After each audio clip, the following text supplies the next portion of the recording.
Hello everybody. So any doubt whatever we have discussed in our first lecture?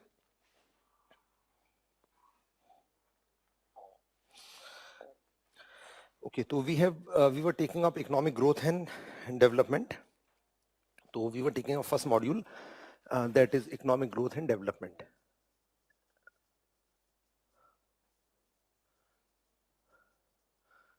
And in this module,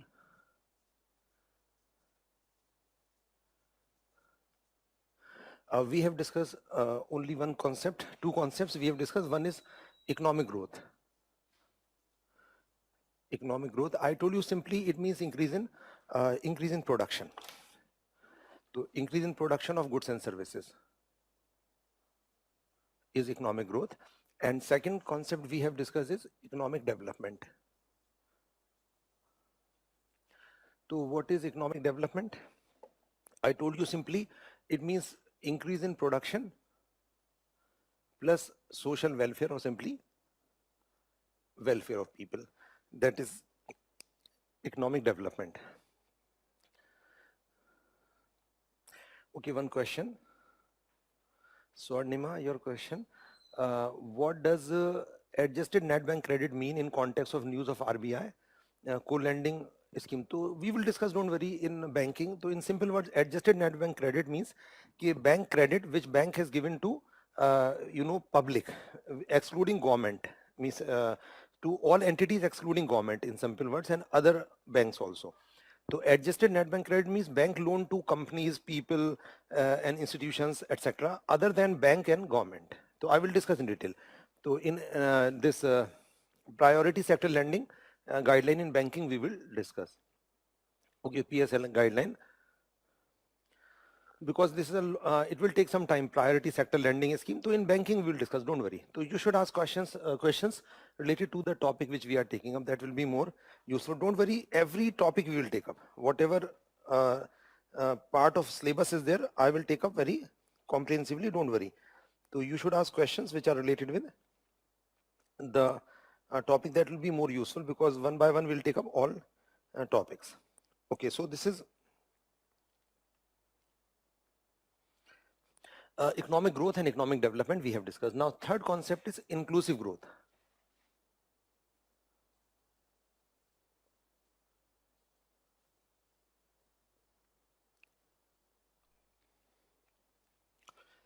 Inclusive growth. So what is inclusive growth? So it is close to which one, economic growth or economic development? So I think most of you can guess it is more close to what? Obviously economic development. Now what is difference in inclusive growth and economic development? Obviously they are different. That is why I have written the third concept. So here difference is that in economic development we focus on enhancing well-being of people, and here in inclusive growth we focus on enhancing well-being of people just like this, but we are also sensitive toward the means of increasing welfare. The means should be inclusive.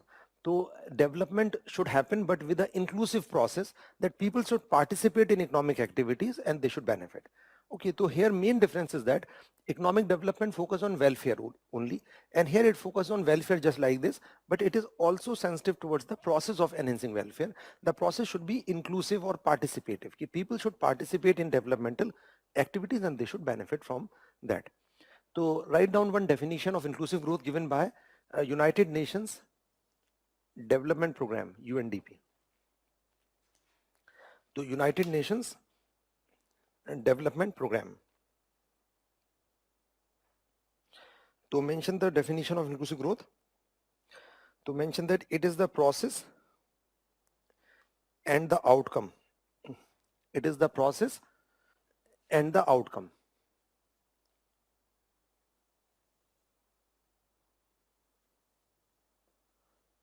An outcome where all groups of people process and the outcome where all groups of people have participated in the organization of growth. All groups of people have participated in the organization of growth and have benefited and have benefited equitably from it, and have benefited equitably from it, and have benefited equitably from it. Okay, I repeat, inclusive growth. So it is a process as well as outcome where all groups of people have participated in the organization of growth and have benefited equitably from it. So it means that it is a process, just like this process of enhancing well-being, but process as well as outcome, which in outcome means the ultimate outcome is enhancing well-being. So it is concerned with the outcome, that is welfare, and the process of enhancing welfare. Where on and what should be process? Okay, all groups of people should have participated in the organization of growth, means people should be contributing to economic activities.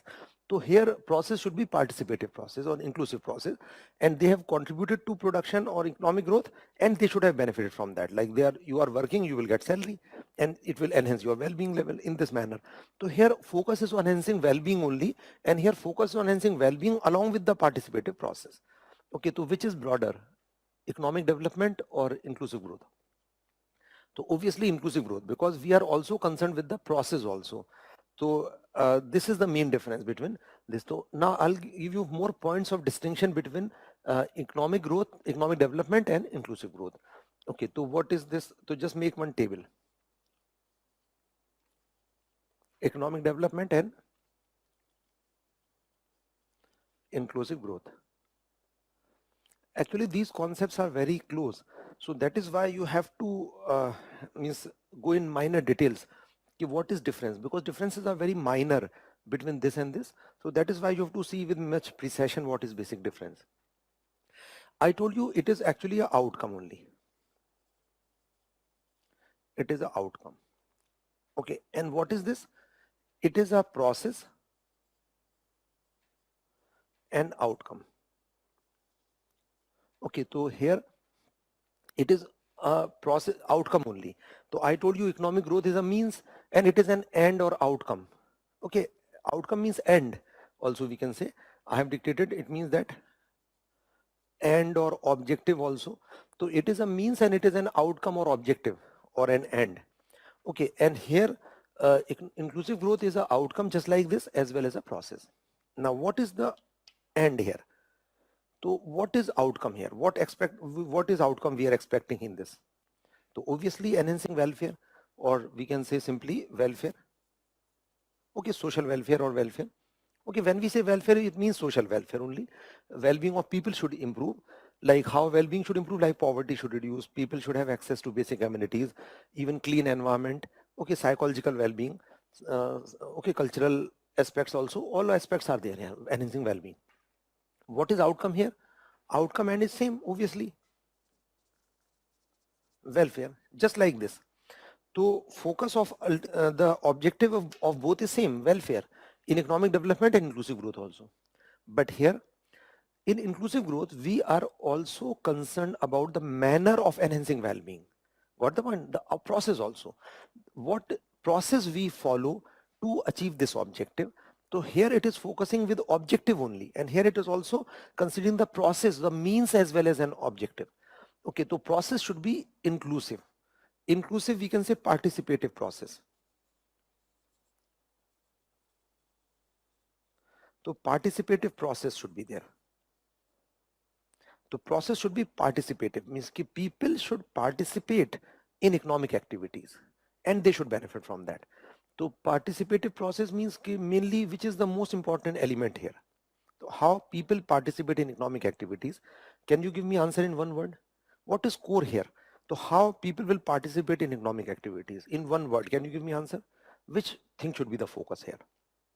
So try to answer in one word. So what will be the focus? How people will participate in in economic activities. So I repeat the definition: process and outcome where all groups of people have participated in the organization of growth. How people will participate in organization of growth and have benefited equitably from it, means they will benefit equitably, means there should not be any kind of discrimination or lack of opportunity. People will participate and will benefit from that. So in one word, which is most important aspect? Or if I'll give you options like reducing poverty will make it participative, or reducing unemployment, okay, or it is actually like subsidies should be there, Which one? Like reducing poverty, reducing unemployment, or subsidies? Okay, out of three options, now you can give me answer. So poverty, related with poverty, or employment, or with subsidies? Which one is the option out of these three? Okay, so please respond to this.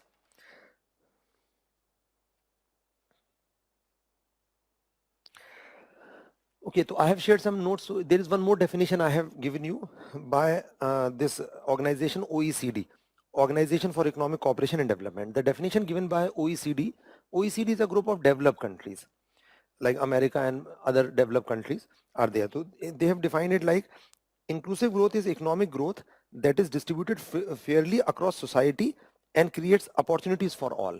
The growth which is fairly distributed across society means all sections, everybody will benefit and benefit all. That is inclusive growth. They have given definition. Okay, so Harjot Singh, you have given answer jobs. Yes, it is correct. And tax paying, Rakshit, you have given answer tax paying. No, no, no. Tax paying is not directly related with this. Akash Singh, making decision making, example, public-private partnership. No, no, not decision making as such. Lanka Durga Savni, working industries. Yes, working means job is important. Okay, Sejal Dahiya, you have given correct answer, employment. Okay, Kartika, you have said tax, no. So you have given correct answer, employment. So answer is employment here. The most important thing is that employment actually should be there. How do you participate in economic activities? You will participate through jobs. When you will be working, you are contributing to production process, and when you will be contributing to production, you will get income, then will increase your well-being, you can buy goods, etc. So main focus is on actually participative process. That is most important aspect is employment here. So I think what the point here. So this is the main difference here. Okay, here we want to increase well-being of people anyhow. And here not anyhow, we have to increase well-being, welfare through a participative process by enabling people to work and benefit from that. Okay, so this is the main difference. Apart from that, one more point of distinction, like government gives subsidies and welfare payments. So welfare payments like old age pension, widow pension, so these are welfare payments. So these welfare payments technically are called redistributive policies or measures. So I will write that one more point, redistributive.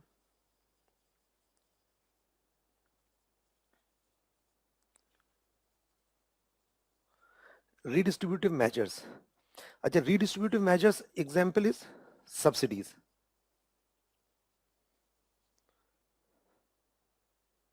Subsidies and welfare payments. Okay, so redistributive measures. So these actually are called subsidies and welfare payments are called redistributive measures. Achha, why technically this like welfare payment like old age pension, widow pension, why these are called redistributive measures? The reason is that these measures seeks to reduce inequality. They will transfer money from rich people through taxes government will collect and spend on poor people, vulnerable people like old age pension, widow pension, maybe unemployment allowance. These are called actually welfare payments or redistributive measures. So what the point? And subsidy is also redistributive measure because government mainly collect money from rich people through taxes and government spend for subsidizing food for poor people in general. So subsidies and welfare payments are called redistributive measures. Okay, so this is just I told you the meaning of redistributive measures. Sometimes we will be using these terms in further analysis, redistributive policies or measures. So subsidies and welfare payments are called this. Now question from you people is that redistributive measures will achieve this, yes or no? So obviously yes. So redistributive measures will help in achieving economic development or not. If government will give subsidized food to people, so hunger could be reduced or eliminated. Okay, if government will give old age pension, widow pension or this money to vulnerable sections, then well-being will improve or not? Certainly improve. Economic development will be there. Yes or no? So obviously answer is yes, because when government will give more subsidies, more welfare payments to vulnerable people, then we can achieve our social objectives like poverty may be eliminated. People may not be deprived of basic things at least. So answer will be yes. Now my question from you people, these measures will also achieve inclusive growth, yes or no? What do you think? Yes or no? Please give me answer in Y or N. Y for yes, N for no.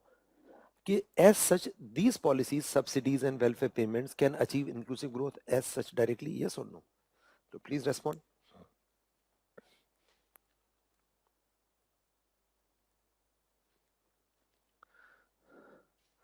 Achha, in previous question, like Padma, you have given answer all the three. All are important, but my question was most appropriate was employment. So aspect in that previous question. So now in this thing, answer here will be what? Here answer will be no. Why no? Because subsidies and welfare payments will enhance well-being of people without any doubt. Well-being will improve, welfare will improve, but the process is not participated. That will not lead to inclusive growth. Got the point? You have given answer, Divya Chaudhary, you have given answer. Why tax paying and decision making does not come under participatory process? I'm talking about the core aspect. You know, things are related, interrelated. In social sciences, everything is interrelated, interdependent. Yes, you are correct. These are things are also important. Paying taxes and decision making, participation, decision making will also lead to this, but they are peripheral aspect. The core aspect I wanted to ask, most appropriate. So obviously poverty reduction will also lead to inclusive growth, but in that option I give you three options: poverty reduction, employment generation and subsidies. So all will enhance well-being of people, which is a part of this, but the core is employment here. Why core is employment? Because what? If you will be employed, then you will be, process will become participated, that people should participate. Achha, in this question to Manisha, you have given answer yes, but answer is wrong. It is no. Reason is that inclusive growth will happen when there will be well-being will improve with a participative process. Here well-being will improve, but because of not a participative process, because government gives some freebies to people. Hunger will eliminate by this maybe, or poverty may reduce, but ultimately process is not participated. People did not participated themselves, rather government gave them some freebies. So answer is no, because growth will be, the development process will be inclusive when people will be participating on their own. So this is the main difference. So like subsidies and welfare payments can achieve this, but as such they cannot achieve this. Okay, why they cannot achieve this? Because certainly they will achieve welfare, welfare will improve, but process will not be participative. So here it is also concerned with the process of development. This is the main difference. So this concept is relatively new. In the last almost 2 decades, this concept is evolved, inclusive growth. And economists, they are now suggesting that government should not just focus on enhancing welfare or development, rather government should also be sensitive towards the process or means of achieving welfare. So do you agree with this view? So a lot of economists suggest that government should not just focus on increasing welfare, economic development, government should also be concerned about the method of increasing welfare. So do you think in government's planning of development, do you think government should consider the means also of enhancing well-being, yes or no? So obviously yes. If we just focus on enhancing well-being, then overall, it will be narrow concept. So we should focus on process also. Government should also be concerned about process. I will discuss in capitalist socialist economies, which system has been most successful in the world: capitalist, socialist, mixed economy. So certainly capitalist, whichever country adopted capitalist, most of them are developed. So almost all developed countries are capitalist. So can we say capitalist system is best system in the world? So answer is no. Reason is that in capitalist process, the countries have developed. Now people's level of well-being is much higher in America, Europe than other countries like in India. But the process which was adopted in capitalist was not inclusive. There was a lot of struggle. In initial phase, the process was very unjust. So do you think shall we also be concerned about the process of development or not? Initially let the people suffer, poor people, and later we will take care of that. So obviously it is not that. Is that correct? We have to take care of the process of development. We have to take care of vulnerable sections from the very beginning of the development process. And rather everybody should be a part of development process. That should be the approach. So this is suggested by economics. Government should, in its policy and in its planning, government should also be concerned about the process of development. Okay, got the point here. One thing. Second reason why we should focus on this thing is that which development process will be more sustainable? This will be more sustainable or this? So obviously, if government is focusing on development only, government may give more subsidies and welfare payments. But this will not be much sustainable. Why not sustainable? Because these subsidies and welfare payments usually do not enhance human capabilities. Got the point? These things do not enhance human capabilities. Okay, they don't enhance human capabilities. Why? Because by the time government is giving free food to poor people, they are not hungry. And when government will stop that free food, they again will be hungry. Got the point here? But if government will enhance people to do job, then they will be earning and having basic amenities, food, etc. So it will be more sustainable actually process. Just like I'll give you a corollary. There is a saying in English. So if there are two options, giving a person a fish so that person may have meals. Okay, one option is giving a person a fish. Second is teaching him or her how to fish. So which is better? If you are giving a person a fish, you are feeding that person once only. If you are teaching that a person how to fish, so person will catch fish on daily basis and will be fed forever. Okay, so here it is just like giving one fish to a person. Okay, so you just have food today. But here if you teach, here we are teaching how to catch fish, so that person should not be hungry forever. So it is just like that. It is just like actually giving a fish to a person, and it is just like teaching how to fish. Just catch your fish on your own and then have your food. So this is the difference here. This is expected to be more sustainable, and this process will be more just as compared to that process. So this is the reason this concept has evolved. Economists now focus that they realize that we have to be sensitive towards the process also. We should not just focus on enhancing well-being. Yes, it is good. We should focus on enhancing well-being, but we have to be concerned about the process as well. Earlier, I told you till 1950s, before 1950s, growth and development was not distinguished. The economists made a distinction that not only this, we have to focus on this thing. There should be difference between this. And now economists realize that the developmental process is also important. We have to focus on that. And here focus on employment. And for employment, there are two very important things. For employment generation, two things are very important here. So one is actually employment generation. One is employment generation. So government should create jobs, adopt policies to increase job. I will discuss in detail what are measures which could be used to employment generation. Employment generation could be through like some employment generation programs like Manrega.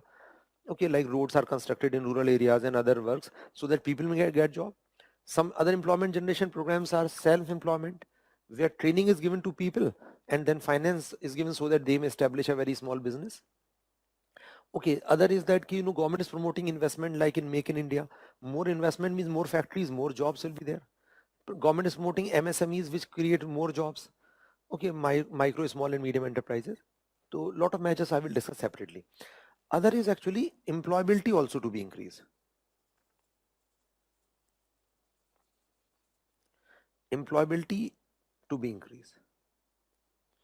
So what is meaning of employability? So employability means people should be capable of being employed. Employability means human capacity. How? Through education, through training, etc. Okay, so people should be healthy, educated, trained, so that they should be employable. They should be able to contribute to production. And second, jobs should be there. So the focus of this concept is on employment aspect. So this will make the growth process or development process more inclusive. Okay, but okay, so in some sources, some books actually, they have given there two most important crucial elements of inclusive growth. What are the two elements of inclusive growth? One is that increasing, employment generation, and second is increasing employability of people. Okay, but in some books they have given much more. Okay, now I'm coming to this. Now mention components of inclusive growth.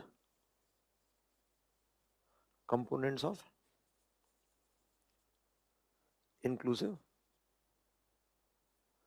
growth. So components are very simple.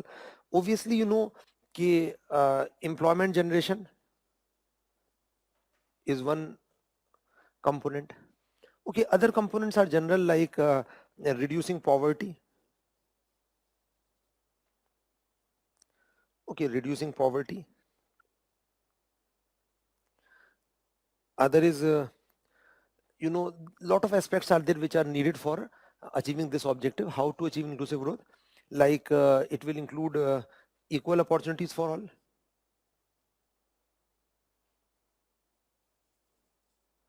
Equal opportunities.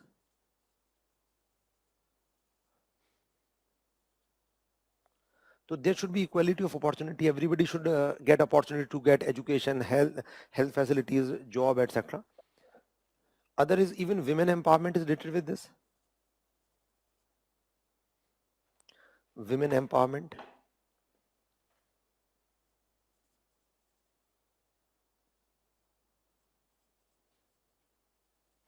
Women empowerment, because women should also not be left out in the development process, in participative process. Apart from that, even you know, governance is important. Governance. Other is access to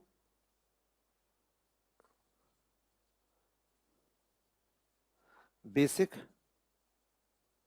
amenities. Ke all people should have access to basic amenities so that they should be fully developed. Basic amenities like education, health, etc.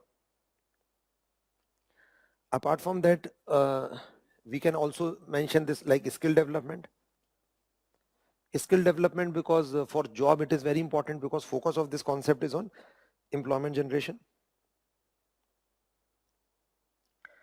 Okay, apart from that, etc. we can say. So these are important actually components, or we can say elements of inclusive growth. So how we can make growth inclusive growth? So this topic is somewhat subjective. So in some books they have mentioned two aspects, okay, like this employment generation and employability, human capabilities. Okay, in some sources, like most of the sources, they have mentioned this lot of things which will make the growth process more inclusive. Okay, like employment generation, poverty reduction, all of these. Okay, so one question is Neha, your question is participation only benchmark of inclusive growth? Or there must be decision making power also in hands of people? No, actually the focus is on participation, and decision making is also a part of participation. So what the point here? So Isneha, you mentioned, is participation only benchmark of inclusive growth? So participation or inclusion is the main benchmark, yes. Or there must be decision making power also. Yes, decision making power is also a part of participation. Got the point? So participation has various aspects. If people can participate actually in decision making process, that so that is also their participation, decision making. So and main focus is on employment generation. Okay, if we have to just see the core aspect is this. Otherwise these are all the components. These are core components, and participation could be through employment, through their decision making, and through other contribution to overall economic activities. Okay, other question, Rohit, your question, economic development is a socialist and inclusive growth is a capitalist approach for welfare of people.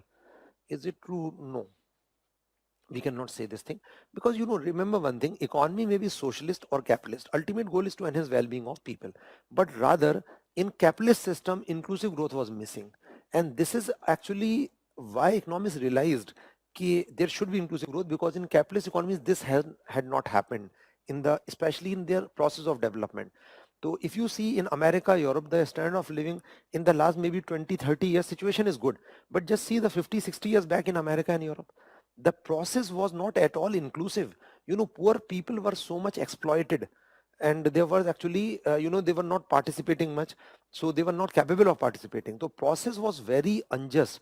So because of the failure of capitalism to achieve this thing, economists they said that government should also be you know, focusing on the process. So got the point here? It is actually not directly related with socialism or capitalism.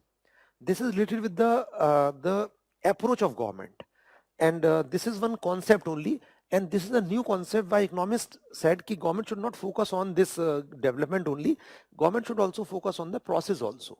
We have to overall development means welfare we have to increase. Yes, certainly every society, every economy, any economic system may be there. Ultimate objective is well-being of people. But in enhancing well-being, government may be having whichever economic system, socialist, capitalist, mixed economy, whatever, or communism.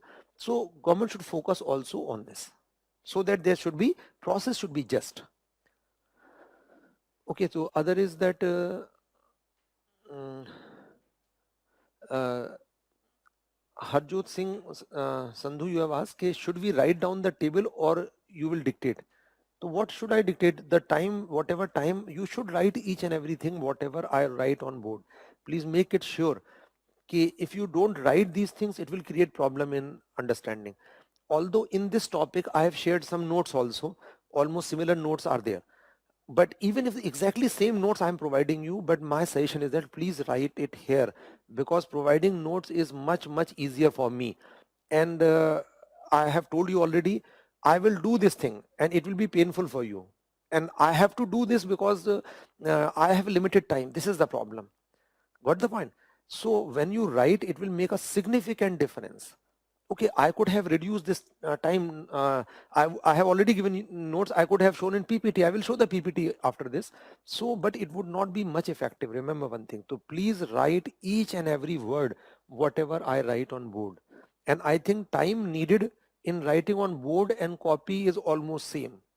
Got the point? If I have written here, why you were waiting for what? Why you are waiting and for what you are waiting? Remember one thing, if you will not write, chances are that you will not understand.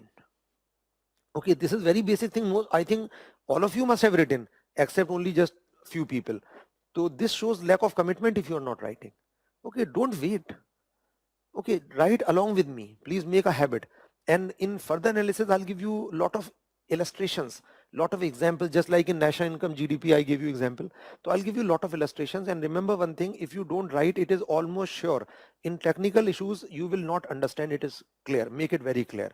If you want to understand, please write each and every word, whatever I write on board. Okay, because you know, I told you already, my weakness is that the time. I need more time because I want to cover syllabus very comprehensively in much depth with proper analysis. And for that, I need time. And I can save time by not writing here. But problem is that without writing, I can explain everything, but you will not understand that. Information should be absorbed. Some basic should be clear. Only then you will analyze. So please, I'm suggesting to all of you, I'm repeating it again and will be keep on repeating it. At least those students who are sincere, they should write. What the point? So because if you won't write, you will not understand. Make it very clear. Okay, other question, Priyanka, Meena, your question. Do increasing vacancies in government jobs are part of inclusive growth? As it also, that is not a, both questions are much different in perspective. So you are talking about one specific thing. We are saying that job may be in government or private. So we have to provide job to almost everybody. All people should get job. Whoever is in working age group should get job. Okay, accepting children and aged people, everybody should get job. So it is not that government job. Yes, one of the way is that government may increase government jobs, but that is different issue. There are a lot of issues in that. We will discuss in government budgeting. Government has limited resources. Government cannot give job to everybody. Government cannot say everybody should become government employee, because from where government will get so much money to pay wages. So in budget we will discuss. Okay, so this is the concept of inclusive growth. So you should focus on the basic difference in this. What is difference in this and this only, because concepts are very close. So okay, and what is importance of this concept? Importance is only that economists suggest that policy makers like government should also consider the process also, just not focus on enhancing welfare. This is the thing. And why? Because the process should be just. We should also be concerned because with the process, because what has been our experience from capitalist economies was that the process of development was not just. Although now they are developed, but the earlier process was very unjust. There was class struggles, exploitation of people. You might have read like in sociology or history, what was the process? One thing. Second thing is that if government will consider about means, then process will be more sustainable, because this is a kind of temporary measure. It will not enhance capabilities of people. So that is why government should focus on enhancing human capabilities. Okay, and so these are core aspect, and other overall these are components of inclusive growth. There was one question in mains on inclusive growth. So they have asked one question. The question was that uh, what are components of inclusive growth? Okay, so components of inclusive growth, these things you can mention, and employment, employability, etc. You can mention these components of inclusive growth directly. They have asked. The second part of the same question, in the same question, describe components of inclusive growth. Then, do you think India is experiencing such a growth process? So, do you think India is experiencing such a growth process? So, your answer should be yes or no, because we have not discussed anything about that. So, answer of this question will be, actually we cannot say either yes or we cannot say no. But if we say obviously in middle, so but anyhow it is close to yes or close to no. So answer is close to no.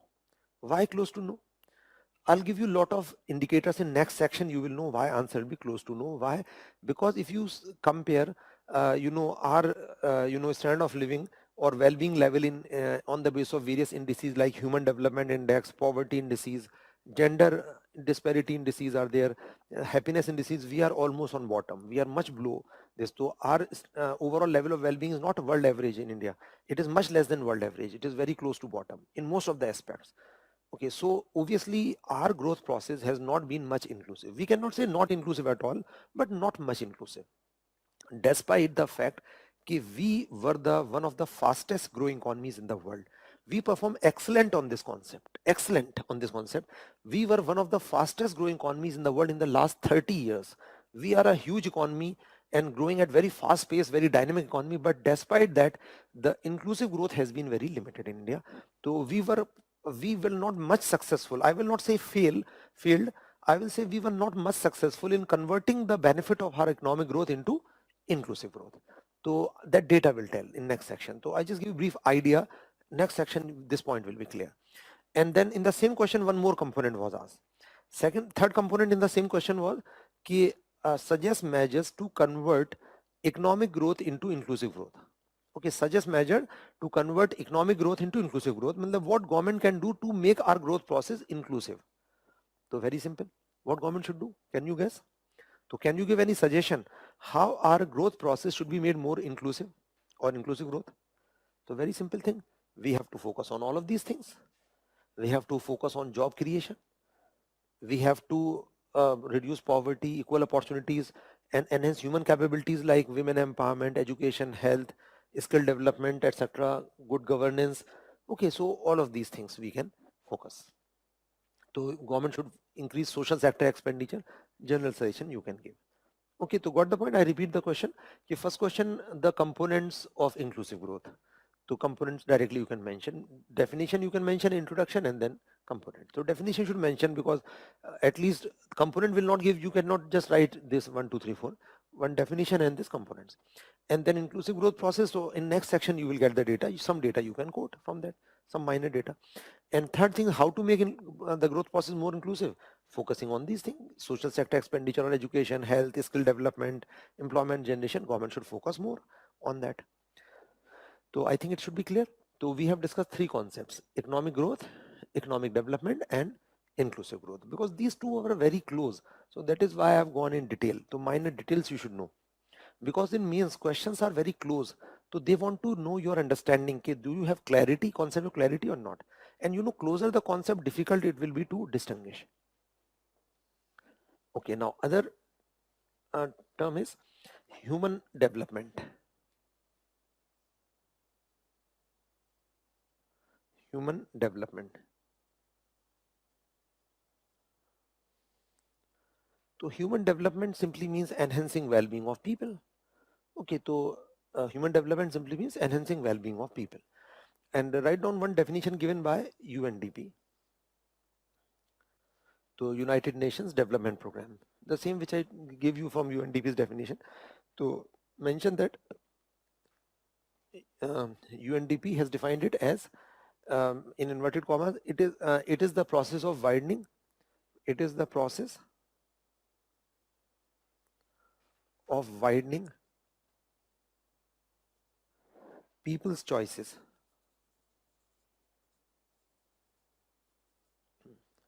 process of widening people's choices. Process of widening people's choices as well as raising the level of well-being achieved. As well as raising the level of well-being achieved. As well as raising the level of well-being achieved. So as well as raising the level of well-being achieved means whatever level of well-being we have achieved, we shall further increase that. Okay, so in general meaning is simply this enhancing well-being of people. Okay, so but they have mentioned in the definition two components. One is actually second part is that as well as means that is and as well as enhancing the raising the level of well-being achieved. Whatever level of well-being we have achieved, we have to further enhance that level of well-being. And first component is process of widening people's choices, means people should be given more and more choices. So both are almost similar actually things. So normally with development, you know, choices with people increases, and when choices increases, well-being increases. How? If let us suppose just think of poor person. So do you think poor people have much choices? Obviously no. For example, if poor person want to have let us suppose dinner, can that person can go to any restaurant? Obviously no, poor person cannot go to expensive restaurants. Okay, if that person want to hire means take a house on rent, can live in any society? No. If that poor person want to send his children to school, so can he send to any school? No, mainly government school. So you know, with poor people choices are less. So normally with development choices increases, and you know when choices increases it lead to development. How? Well-being. Because if you have more choices, so you have more options. So which option you will select, which will give you higher satisfaction? So your well-being will improve. So both are almost similar thing, but this is the only just definition given by one organization, but meaning of human development simply means this thing, social welfare or simply enhancing well-being. That is human development only. So I think it is clear. That is human development. Now human development is close to which one? Economic development or inclusive growth or this? So I will give you one this okay this answer is that it is both, these are very close actually. So I think it is more close to economic development. Okay, so it is more close to economic development. Can anybody tell me the difference between economic development and human development? To the point, just in 2-3 words. If you can you give me answer in 2 or 3 words? Okay, difference in human development and economic development. This is a very difficult question. Very difficult question. And why difficult? Because these two are very, very close. That is why difficult. Because the things may be apart, then you can see, okay, this is that and this is that. If the things are very close, you know, it is very difficult to tell the difference. What's the point? So why it is difficult question? Because things are very minor difference will be there. This is the problem. So, but anyhow, if you can think, you can tell me the difference between this and this. Okay, so I think you must have given response by the time. Now I'll tell you the answer. The difference between human development and economic development, first of all, basic concept is same. Both are same. This and this is same. Why it was difficult question? Because both are same, but there is a difference. The difference is in perspective. Concept is same. Difference is in perspective. Okay, what is perspective here? Here we are seeing from human perspective. Okay, and here we are perspective is economy. Okay, so what is actually relation between human development and economic development? So what is economic development? Actually, economic development means human development in an economy.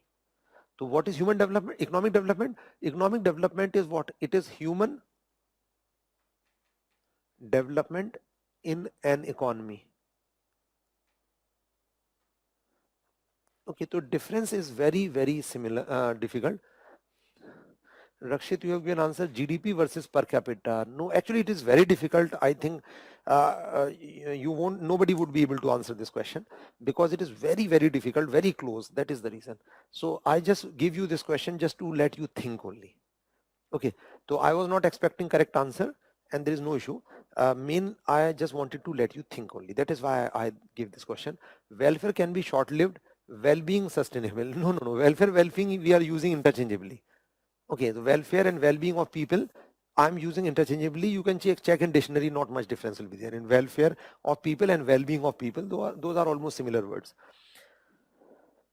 It is not associated with production. Praveen Nagar, you have given this answer. Not yes, I think that is very obvious thing. Most of you might have thought this.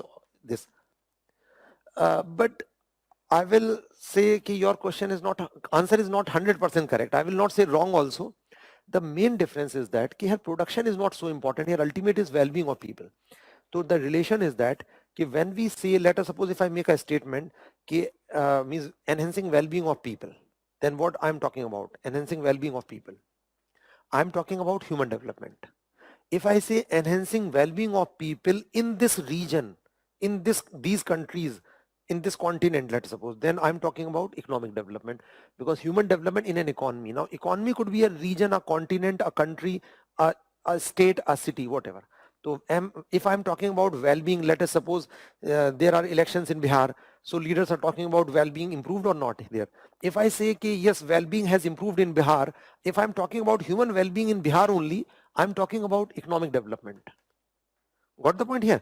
If I'm talking about this thing in the context of an economy, then I'm talking about what? I'm talking about economic development.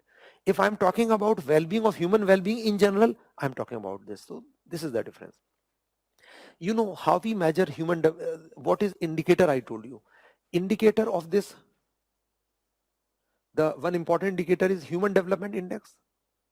Okay, what human development index measures? Can we say it measures economic development? I have already dictated this. Human Development Index HDI measures economic development. I have already dictated. Just check that table. Difference between this and this.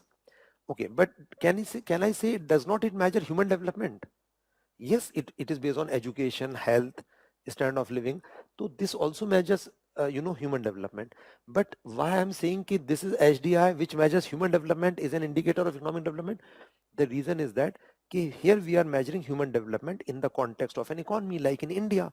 So that is why it is regarded as indicator of economic development, because we are measuring human development in the context of a country.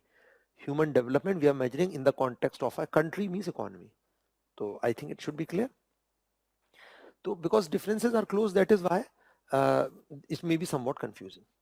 Okay, now fifth, one more concept. Human capital formation. Human resource development first. Sorry. Human resource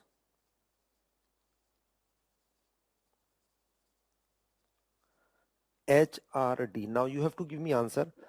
Human development is more broader concept. Which is more broader? Human development or human resource development? HRD. So please respond. Which is broader? HD or HRD? Okay. Which is broader concept? Human development or human resource development? Okay. Please respond. And it is also called human capital formation.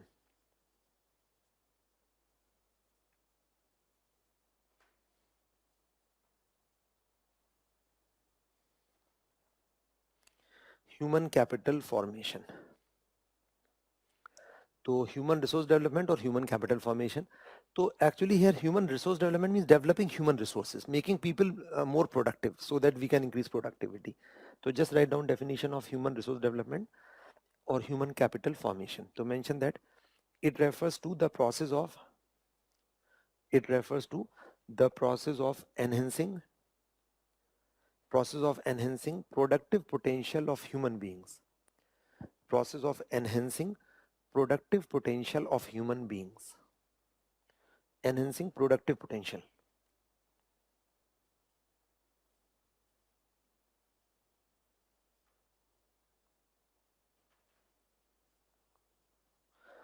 Productive potential of human beings.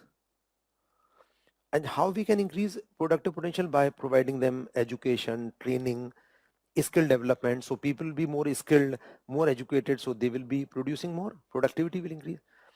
Just like we may invest in human material things, like we can make machine, it will increase productivity, production. Similarly, we can invest in human beings in the form of education training, then it will also increase productivity. So that capital means, normally when we say capital formation, we mean when we make machine factory, it is called capital formation, because capital will help in production productivity. So in human capital formation means, instead of investing in material things and we are making machine, we should make investment in people in the form of education skills, so that productivity will increase. So just like when we invest in material things, we make machine, that is called capital. So that will increase productivity. Similarly, we can invest in human beings, which will also increase productivity. That is why I call human capital formation. Okay, so I have not received answer on this. So which is more broader concept, HD or HRD? Please respond. Okay, one question. Uh, Deepthi, your question: if government provides subsidies to startup companies, uh, does it come under inclusive growth or economic development? So actually we cannot make distinction in everything. So if government is supporting startups, so it will promote both actually, because a startup is a business, new business. So if government is supporting entrepreneurship, so certainly it will also lead to inclusive growth and economic development, both. It will lead to both, because whichever thing will lead to inclusive growth will almost always lead to economic development. Okay, so this is related with mainly directly enabling people to contribute in economic activities. Okay, Arijit, your question: cannot we focus on inclusive growth post achieving economic development? If not, why?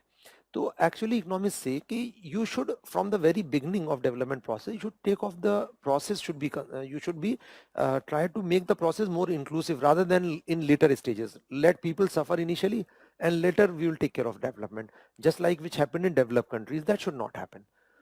Okay, so Arijit, what you have mentioned, कि cannot we focus on inclusive growth post achieving economic development? If not, so certainly no. Answer should be no. Why poor people, vulnerable people, why they should suffer? Why some people will be develop and then we shall take care of that? So why we should have food first and then later hungry people, we will think of hungry people later? I don't think it is justified. We should, whatever food we have, we should share that food. Ideally everybody should share and let everybody develop. We should not think, let us well off people develop first and then we will think of poor people later. Why? So most of you have given answer human development. Yes, you are correct. So most of you have given correct answer. Human development is much broader, but still some people are wrong here, because some people have given this answer, but majority of you have given correct answer, because human development is much broader. Why broader? Because overall focus on enhancing well-being of people. Here focus is on what? On enhancing well-being of people. And here not to overall well-being. Here focus is on to make people more productive. Got the point? Here mainly focus on increasing productivity and here overall welfare. So this is much broader as compared to this. This is very narrow concept. So why it is narrow concept? Because it views human beings merely as a productive resource. So here it views human beings just like you can invest in machinery, material things, you can invest in human beings. So it is a very narrow concept. It views human beings merely as a productive resource. I think got the point here. It is very narrow as compared to this one. This is much broader as compared to this one. Okay. Like one student, give an argument that this is broader. And he gave me an argument why it is broader. He said, sir, there is a ministry for human resource development. So I told him, you have seen one ministry only. Yes, you are true. There is a ministry for human development, HRD, but you have not seen the entire government. One ministry is for this, entire government is working on this. Every ministry, every department is working for this. Yes or no? Every policy, maybe industrial policy, foreign trade policy, finance ministry or commerce ministry, whichever ministry is there, is working on enhancing well-being of people. This is the ultimate objective. Got the point? Even though right now we don't have HRD ministry, now we have education ministry. Okay, anyway, I just give you a brief idea about one person has this doubt, so how I clarified that doubt. So this is much broader as compared to this one, human resource development. So I think clear. So this is the significant difference. So this is not difficult. Okay, apart from that, two English word I will discuss, which I'll be using in this. One word is actually standard of living.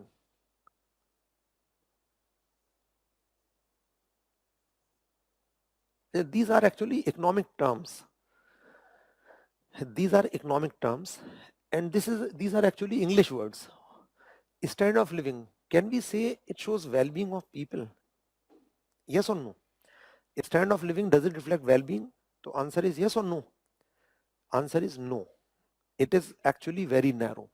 A standard of living is based on access to material things. It shows what? Access to material things. Things means goods and services. How much goods and services, material things you can buy. And your access to material things depends on what? Your access to material things depends on what? Depends on your income. So it is measured by per capita income. Measured by per capita income. If per capita average income is more in a country, it means that people can buy more goods and services. So standard of living is actually pure a materialistic concept based on goods and services and based on per capita income. Okay, I think got the point here.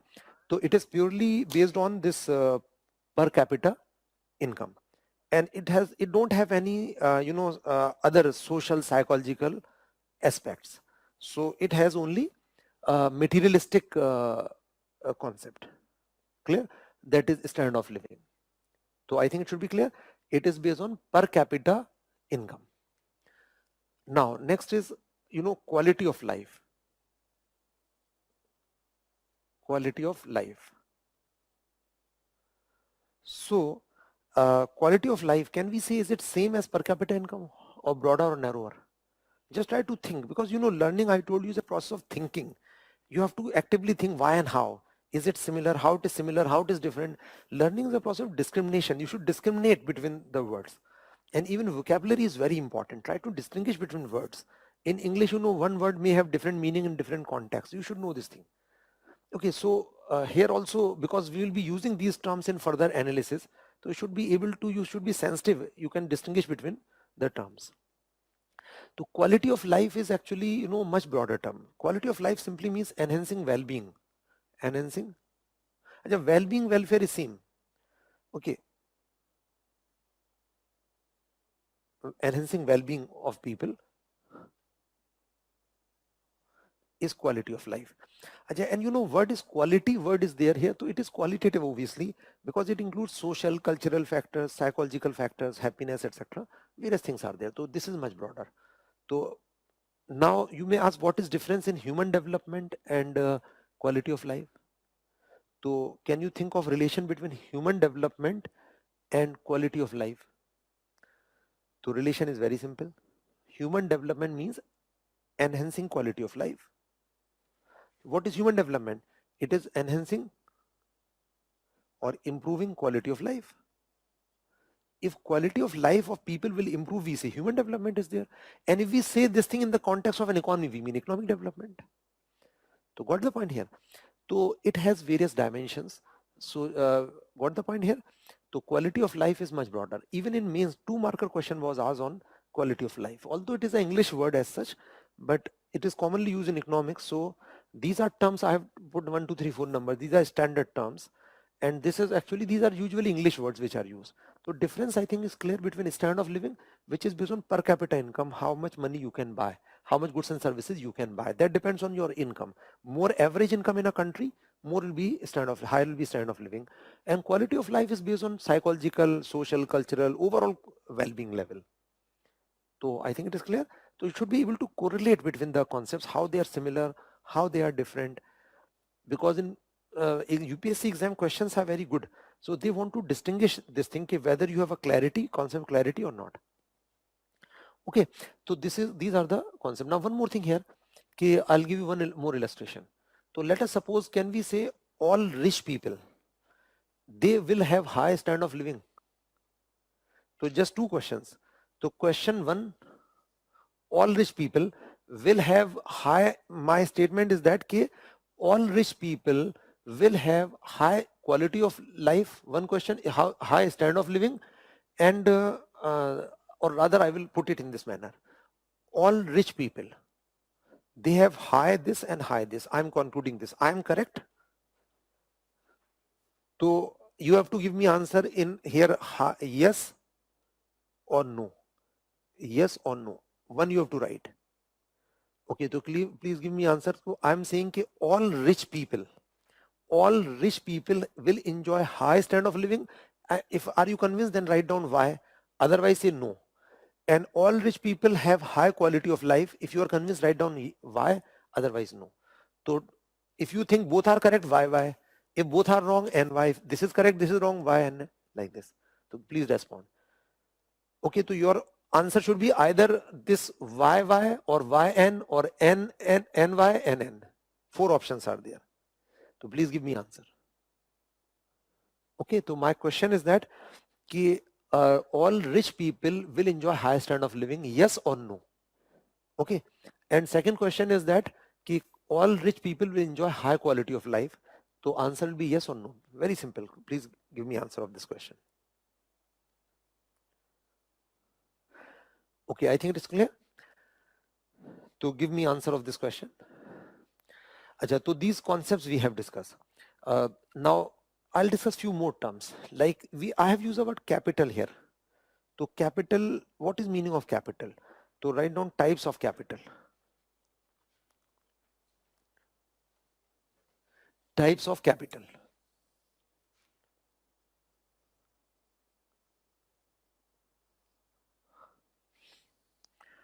So one is economic,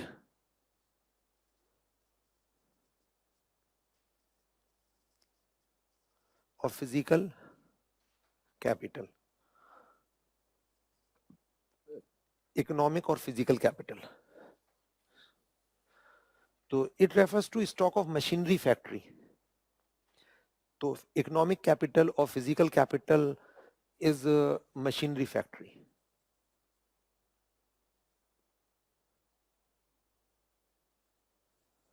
Example,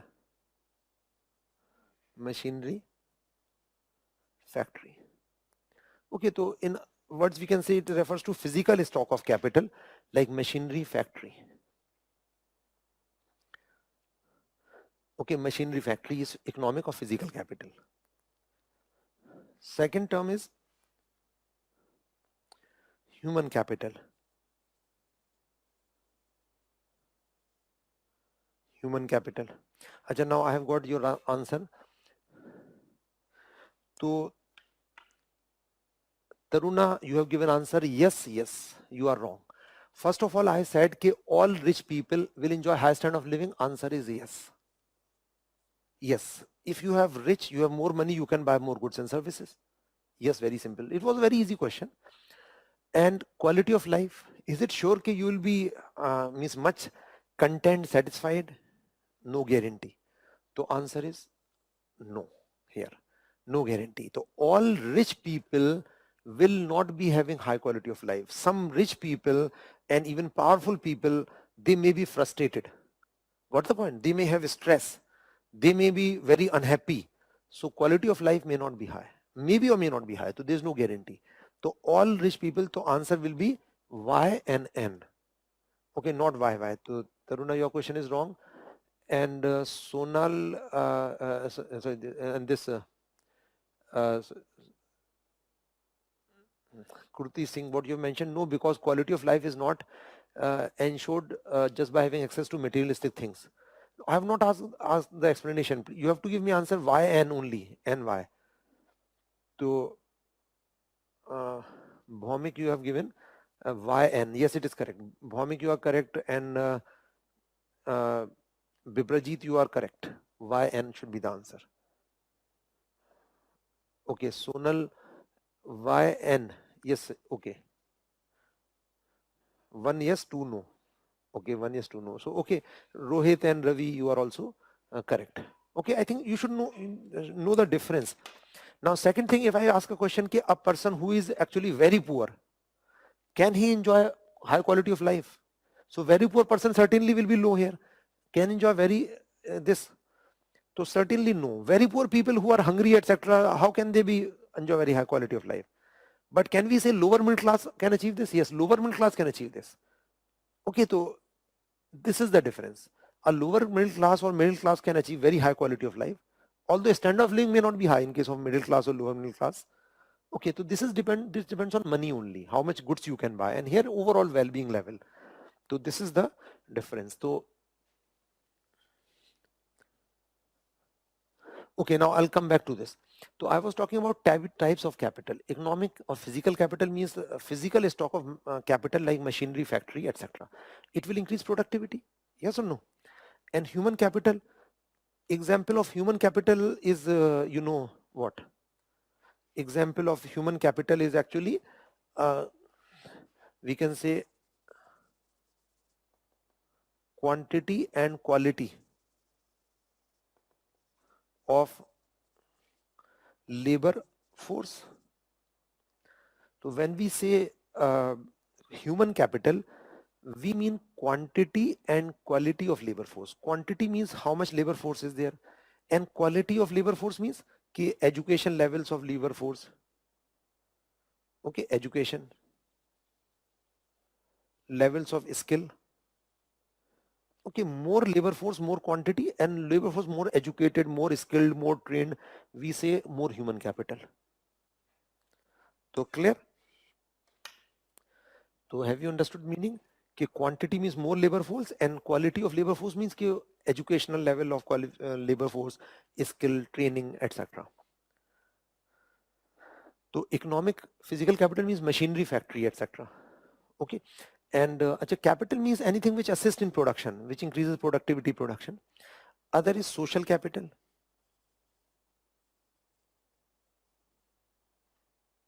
So what is social capital? So what is difference in human capital or social? Can we say both are same? Obviously no, that is why I have written separately. So social capital means social, you know, in society people live. So social means relations among people, coordination, cooperation among people, mutual trust, etc. So example, it include what? It include actually interpersonal relationship. Interpersonal means among people. Interpersonal relations. Personal means for people. Inter means one to other person. Relation among people in general. Interpersonal relations, cooperation, cooperation and coordination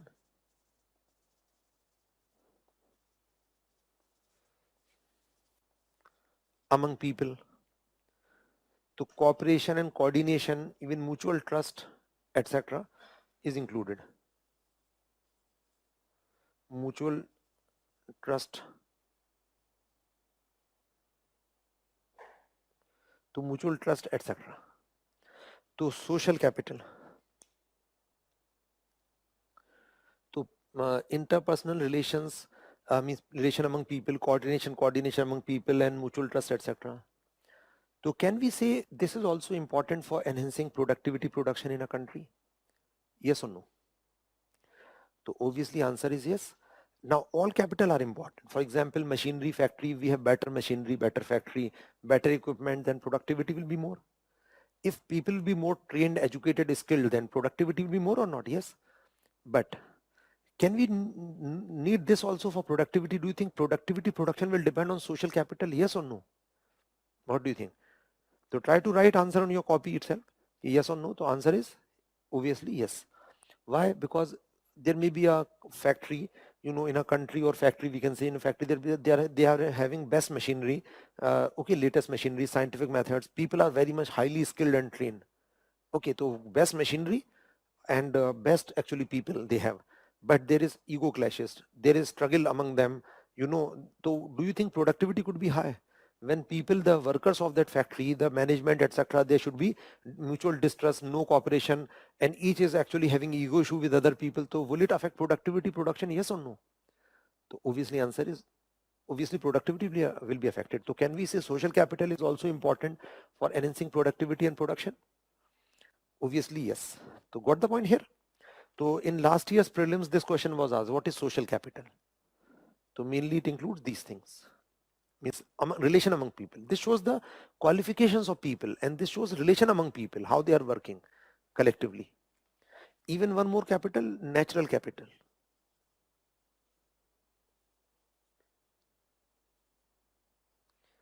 Natural capital means Now this is very subjective term here. Natural capital means, capital means anything here we have discussed which increase productivity production. So here natural capital means all those natural factors which on which productivity depends. So natural factors, actually natural capital we may include here what? Like we may include natural factors which assist in production. Like we may include actually soil. Okay, natural capital may include soil or natural resources.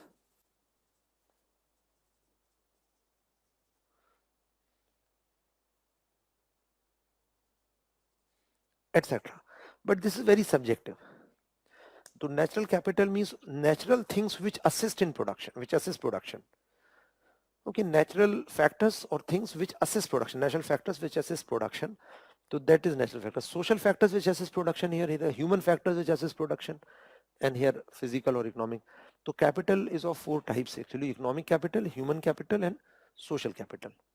Yeah, this chapter is important from both prelims and mains point of view. So a lot of questions were asked in prelims as well as in mains. Just I told you 2 years back, there was a question on social capital. Okay, so these are some terms which are related with the basic concepts of actually growth and development. Okay, so in this chapter I told you in first section, I told you we will discuss actually the basic concepts. Okay, so we have discussed this how many concepts? 5 concepts. But one more concept is remaining here, that is sustainable development. But that concept is very different from these. So I will take up sustainable development. So 4 concepts, these are types of capital, but otherwise how many concepts I have discussed? Economic growth, economic development, inclusive growth, and human development, human resource development. 4 concepts. These 2 terms I have discussed separately related with these and the capital. Now one more 6th concept I will discuss here after this human resource development, that is sustainable development. Now 6th concept is sustainable development.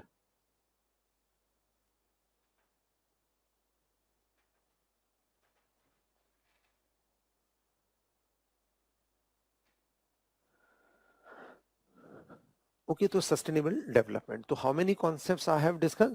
Like, economic growth, economic development, inclusive growth, and human development, human resource development. Okay, and these terms like quality of life and standard of living. Okay, now next term is this. And 4 types of capital actually, the types of capitals. Okay, now what is sustainable development? So as the name says, development that could be sustained, and obviously sustained when? Sustained in future, obviously. Okay, the development that can be sustained in future. Okay, there is one question: why poor people, Pawan, your question, why poor people can achieve quality of life? Is happiness index based only on money? No. I told you कि quality of life can be high if even person may be in middle class or even lower middle class. So if a person is in maybe lower middle class, so maybe having a house may not be very good house. Okay, maybe having clothes but not very good quality of growth, but person can be happy. There's relations among family, etc. may be very good.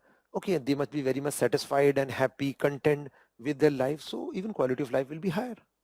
Okay, even in middle class or lower middle class, but not very poor people. It should be clear. So quality of life can never be high in very poor. The people who are hungry and who are not having proper basic necessities, then they cannot enjoy highest quality of life high. Okay, so it is possible that in case of lower middle class or middle class, standard of living will be on lower side, but quality of life may be much higher side. And it may be possible a rich person, maybe a IS officer or a big businessman, may have lot of money, power, but they may be frustrated. They may be frustrated. Some people have suicidal tendencies also, even rich people, a lot of successful people, So it means that their quality of life is low. If a person who is rich and actually powerful and still actually is having suicidal tendency, then certainly quality of life is very low in case of that person. Okay, so sustainable development. So sustainable development, just mention what is sustainable development. Okay, it refers to the process of development. It refers to the process of development that can be sustained in future. It refers to the process of development that can be sustained in future. So process of development that can be sustained in future.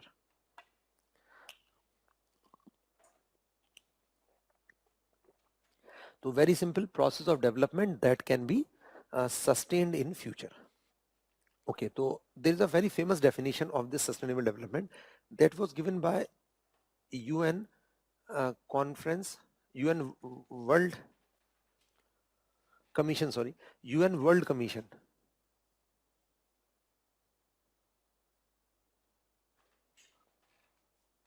on Environment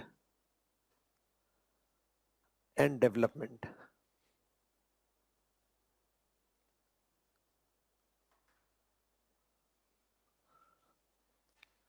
So one very famous definition of sustainable development is given by UNWCED, World Commission on Environment and Development.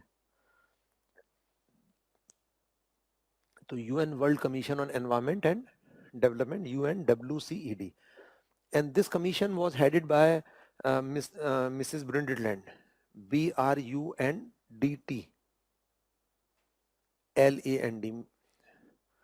To Mrs. Brundtland, she was Prime Minister of Norway. To Prime Minister of Norway, and it was actually a summit. Summit means a meeting attended by heads of states like prime ministers or president of a country. So she was Prime Minister of Norway, who this was constituted in 1987. This commission. Although this first commission is not important, not very important. Second is more important. The same commission was constituted in 1992 in Rio de Janeiro, and that is called Earth Summit. That is very famous, Earth Summit. Why? Because in Earth Summit some decisions were taken to reduce pollution, etc. Some action plan was made to reduce pollution, etc. That is why second is more important. But this commission actually gave a very famous definition of sustainable development. In most of the books you might have you must have read the definition of this concept.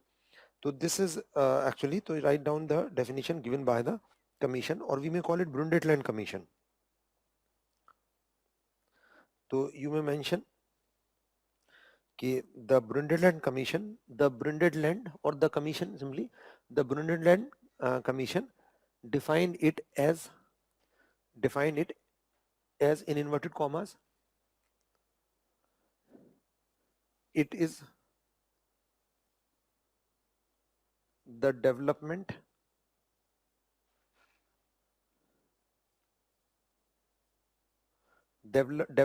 which meets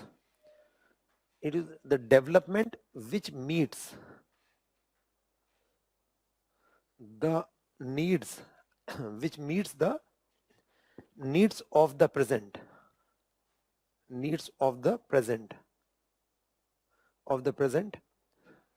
without compromising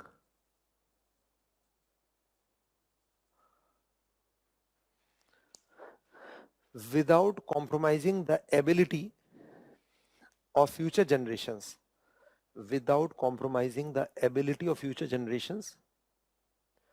that meet their own needs, to meet their own needs, without compromising the ability of future generations to meet their own needs. So I repeat, it is the development which meets the needs of the present without compromising the ability of future generations to meet their own needs. Okay, inverted commas closed. So without compromising the ability of future generations to meet their own needs. In very simple words, as per this concept, we should meet our needs in such a manner so that future generations should not face any problem in meeting their needs. So what is problem? The way in which we are developing, is it sustainable? So obviously answer is no, it is not sustainable, because what we did in the last 100 years, if we repeat it, so what will happen if we repeat the same method of follow the same method of development, a time will come when environment will be so much polluted that breathing will be very difficult. Even we are facing problem even now.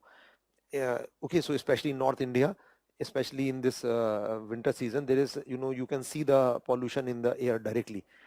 And earlier we were reading these things in books when we were actually in school. but now we can see the pollution. We have never seen pollution earlier when we were child, but now it is openly visible. Okay, so this level of development could not be sustained in future, one thing. Second, we will use up all resources. Let's suppose non-renewable resources like fossil fuels. So our time will come in, we will be having a lot of factories and cars and ACs, but we may not have fuel to even run them. So this level of development even cannot be sustained, it will come down.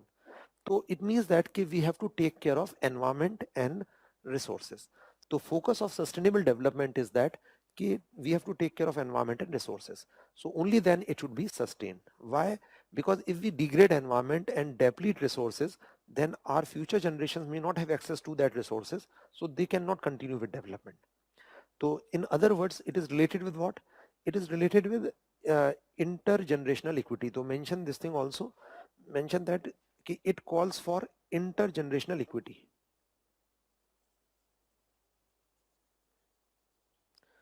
It calls for intergenerational equity. It calls for intergenerational equity. So the most important element of this is intergenerational equity. So it calls for intergenerational equity means or we can say it is related with intergenerational equity. The intergenerational equity means what? Equity means in economics, when we use the word equity, usually we mean in social sense, we mean equality among people. So equity means here equality among people, and here intergenerational equity means equality among this generation and coming generations. Means whatever opportunities we have for development, we shall not reduce those opportunities for our coming generations. How we are doing what we are doing, we are reducing the opportunities for our coming generations. Why? Because we are depleting resources, we are degrading environment. So future generation cannot continue with that level with this process. So this is the reason whatever opportunities we have, this generation is having, our next generation should have similar opportunities. So I think it is clear. So it is related with intergenerational equity. Apart from that, normally human activities degrade environment. Yes or no? The answer is yes. Economic activities normally degrade environment, like we create pollution, we emit carbon dioxide and other pollutants. But environment can rejuvenate itself, yes or no? The answer is yes. There is a capacity. Let us suppose we emit carbon dioxide, but plants can convert it into oxygen. But is there any capacity of environment or not? Certainly there is a capacity. A given quantity of carbon dioxide can be converted into oxygen. If we emit carbon dioxide within that capacity, no problem, plant will convert into oxygen. But if we emit carbon dioxide beyond that capacity, so what will happen? Plant cannot convert all that into oxygen. So percentage of carbon dioxide in air will keep on increasing, and carbon dioxide will absorb more temperature. Warmth to temperature will keep on increasing, global warming, and lead to other problems. So here issue is that we may degrade environment, no issue. We shall keep on degrading environment, but we should take care of that. We should degrade environment within the limit within which environment can rejuvenate itself. And if we degrade environment beyond that limit, then there will be a permanent damage. If we degrade environment within that limit, within which environment can replenish itself, can repair itself, then there will not be any problem. What is that limit called? So what is the term? The limit of capacity of environment to absorb adverse impact of our activity, human activity. That is called carrying capacity. To mention that it is related with carrying capacity.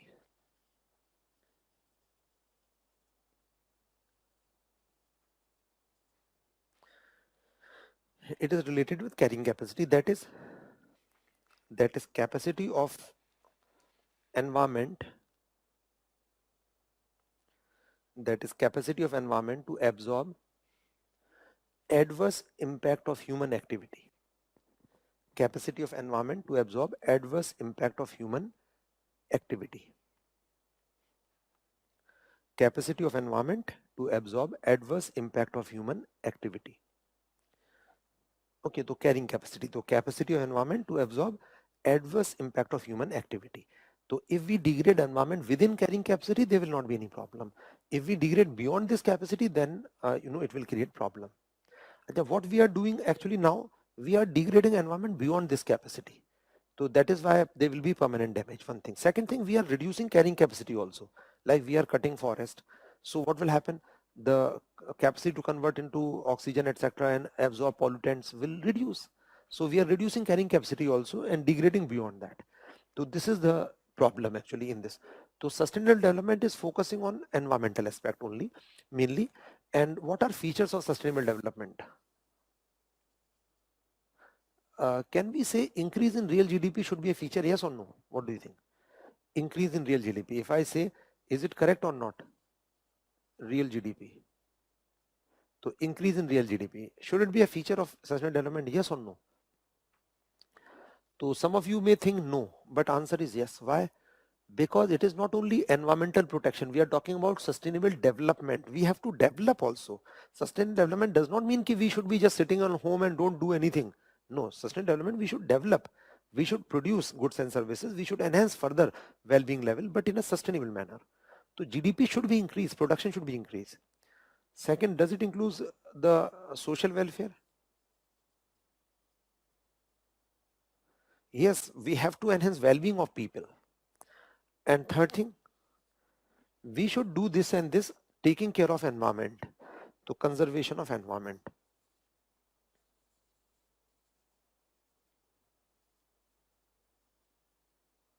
Conservation of environment.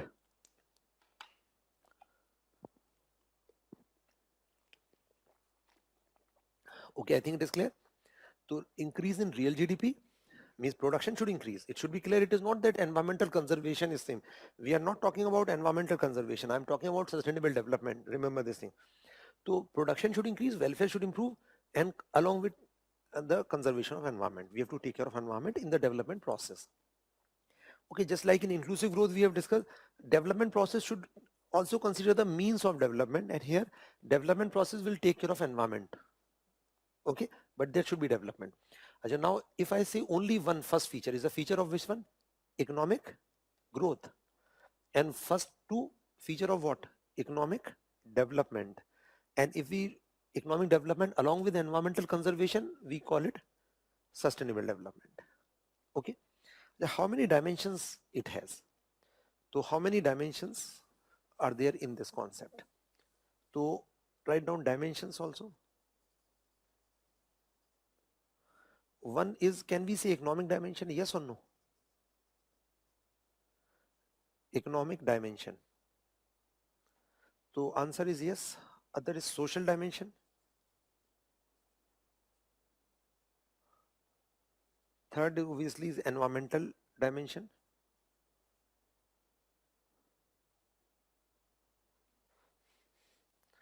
Okay, so economic dimension, social dimension, environmental dimension. Can I add fourth one also, political dimension? Yes or no? Political dimension. Shall I add? Yes or no?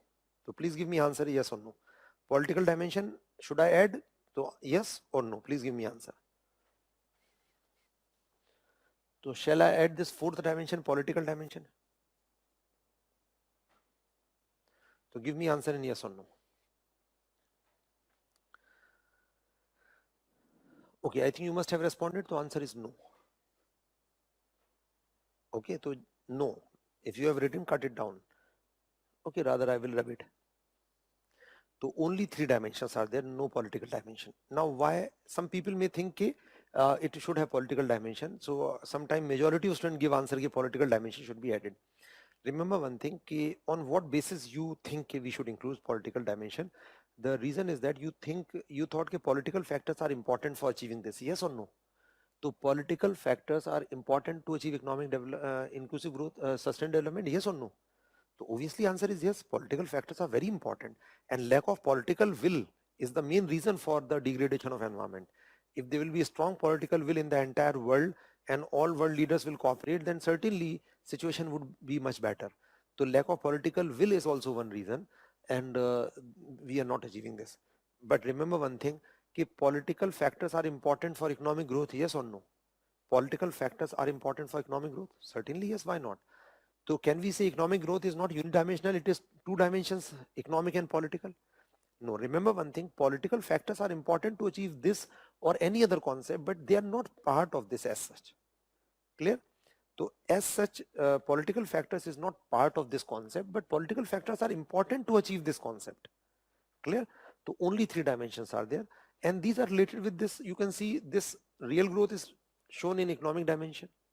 this social welfare in social dimension and this environmental dimension. So it is a three-dimensional concept. And these things are interrelated or independent. So obviously these are interrelated. So usually we make three circles like economic dimension, social dimension, and environmental dimension. Let us suppose this is economic, this is social, and this is environmental. These are interrelated. So usually it is shown in books in this manner. These are the dimensions.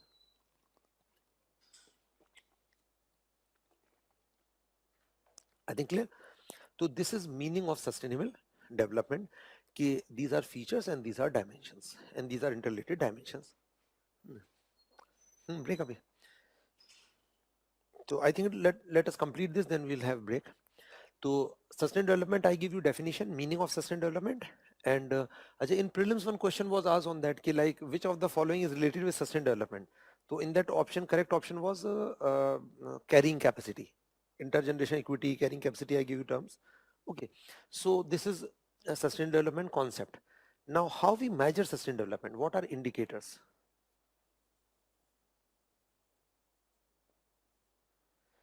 Indicators of sustainable development. You know, one indicator of economic growth is real GDP. Indicator of economic development is human development index. So what is indicator of sustainable development? So indicator of sustainable development is one is green GDP.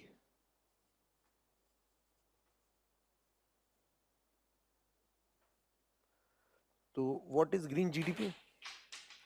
So green GDP means ke, you know, GDP is value of goods and services produced in a country, I told you. So green GDP means ke when we produce goods and services, for example, last year, you know, what was our GDP? So it was 203 lakh crore rupees. Okay, so GDP was value of goods produced in a country, means 200, about 200 lakh crore rupee we have produced goods, our GDP.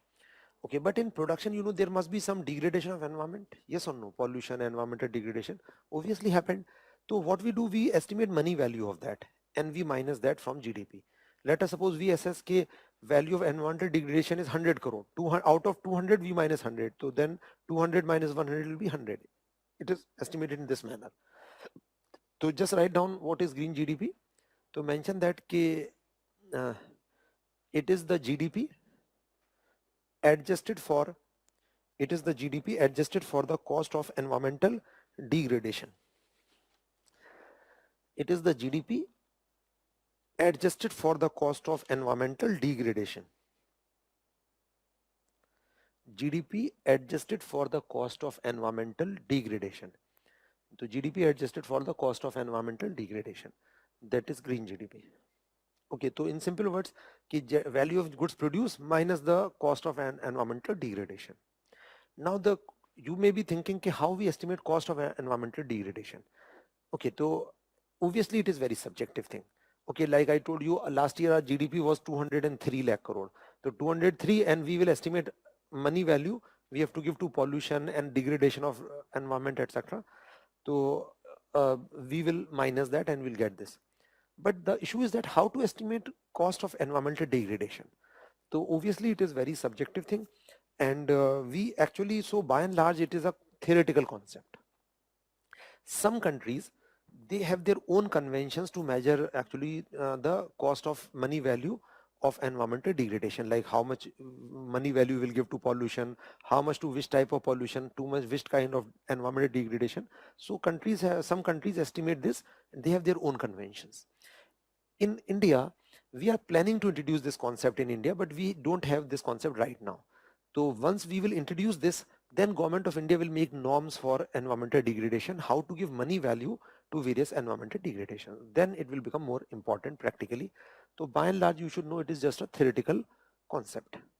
So earlier there was a 2-marker question was asked on in means on green GDP. So just question was simply define green GDP. So you have to give definition. Okay, so in India it is by and large theoretical.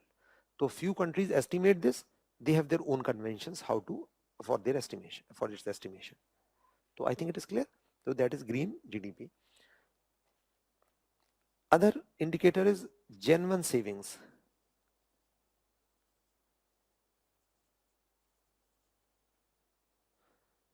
Gen 1 savings. Just Samir, you have asked, Samir Singh, you have asked what is sustained development measured in? So sustained development is measured on the basis of these indicators. Okay, how we measure economic growth? By real GDP? Like last year, our growth rate was 4.2%, I told you. Okay, how we measure economic development through HDI and some other indicators? Okay, and how we measure this? So your answer, Samir, is this only? So Gen 1 savings.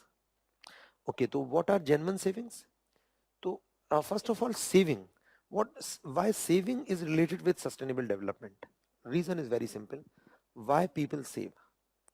People save for future. If you are, let's suppose person is working and saving, so obviously maybe saving for any contingency or old age, etc. And it is related with what? Future.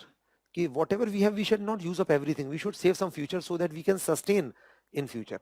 So that is why saving is related with sustained development. So got the point here, why people save for future. So this concept is related with future. Okay, we can maintain our standard of living in future, or this level of development could be maintained in future. So that is why saving is an indicator. But it should not be saving, it should be Gen 1 saving. So what is Gen 1 saving? So write down formula of Gen 1 saving. Gen 1 saving is equal to gross savings. The gross means total saving, whatever money we actually save, total saving or actual saving, minus, we have to minus two things here. One is depreciation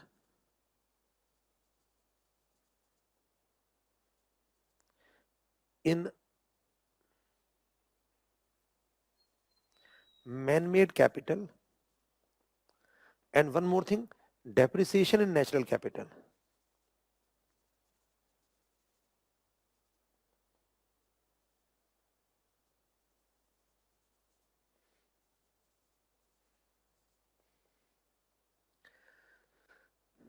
Depreciation in man-made capital and minus depreciation in natural capital. So we have to minus two things. So depreciation in man-made capital means what? Man-made capital means like machinery factory which we have made. When we say man capital or man-made capital, means machinery factory. So savings, whatever money we save, that money is invested. It increases capital stock. I will discuss in next section how. So total saving will go to investment, will be invested, and machinery factory will increase, which will increase productive capacity and which will help in development in future. But depreciation reduces the value of machinery. So actually we have to see, technically it is said gross saving, which is and gross investment, it will be converted to gross investment. And when we minus depreciation, it becomes net savings. And from net, we may minus depreciation natural capital, it will become Gen 1 saving. Because our saving will make machinery factory, which will increase productive capacity in future. Okay, saving will increase our productive capacity in future, but this thing is reducing the productive capacity. This is also reducing productive capacity of future. So that is why Gen 1 saving will be that whatever we are saving minus depreciation in machinery factory, etc., as well as we have to minus depreciation in natural capital. All those natural things which assist production, like degrading maybe soil quality and some kind of other environmental degradation, which will affect the development process in future. Now, obviously, as I told you, natural capital is very subjective term. So exactly giving money value to this is very subjective. So practically it is not used, just a theoretical concept. So Gen 1 saving is just a theoretical concept.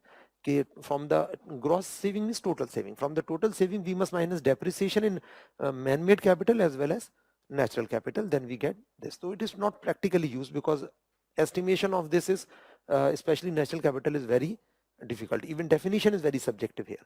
Okay, even estimation of man-made capital's depreciation is very difficult also. For example, if there is any equipment like machine, so if 10 experts will see, will they give the exact value, how much value reduce? Or take an example of your car, you bought car maybe 4 years back. So if you do valuation, every expert will give exact same value. No, the depreciation cannot be estimated with perfection. So practical problems are there. That is why it is by and large theoretical. So only you should know idea how we measure sustained development by mainly green GDP and Gen 1 savings and some other indicators which take care of environmental aspects. So those are actually indicators of sustained development.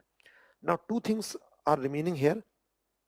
One is the threats and second is actually the measures. Okay, we'll continue after a break. After 5 minutes we will continue. Okay, so we'll continue after 5 minutes. And then after that, we will take up this indicators of economic development. Okay, so we were taking up sustainable development. So now,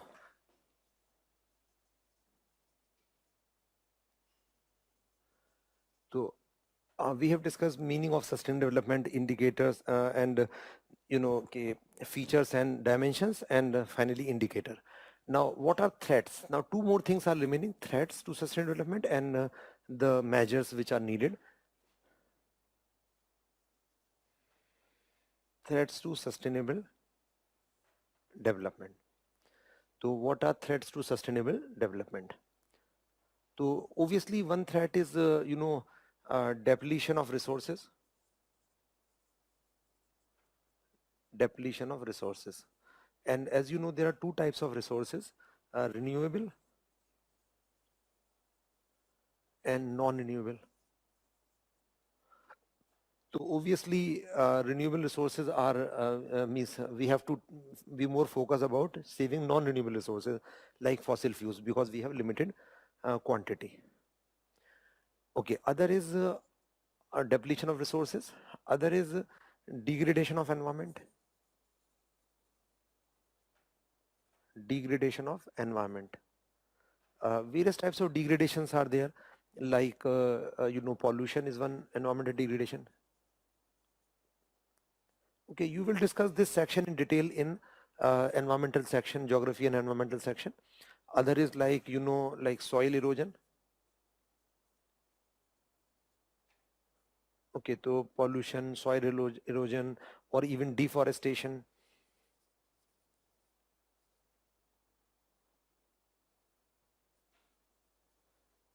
Deforestation, etc. So deforestation, etc. This is actually a degradation of environment. And one more thing which is somewhat related to these things is loss of biodiversity. Loss of biodiversity.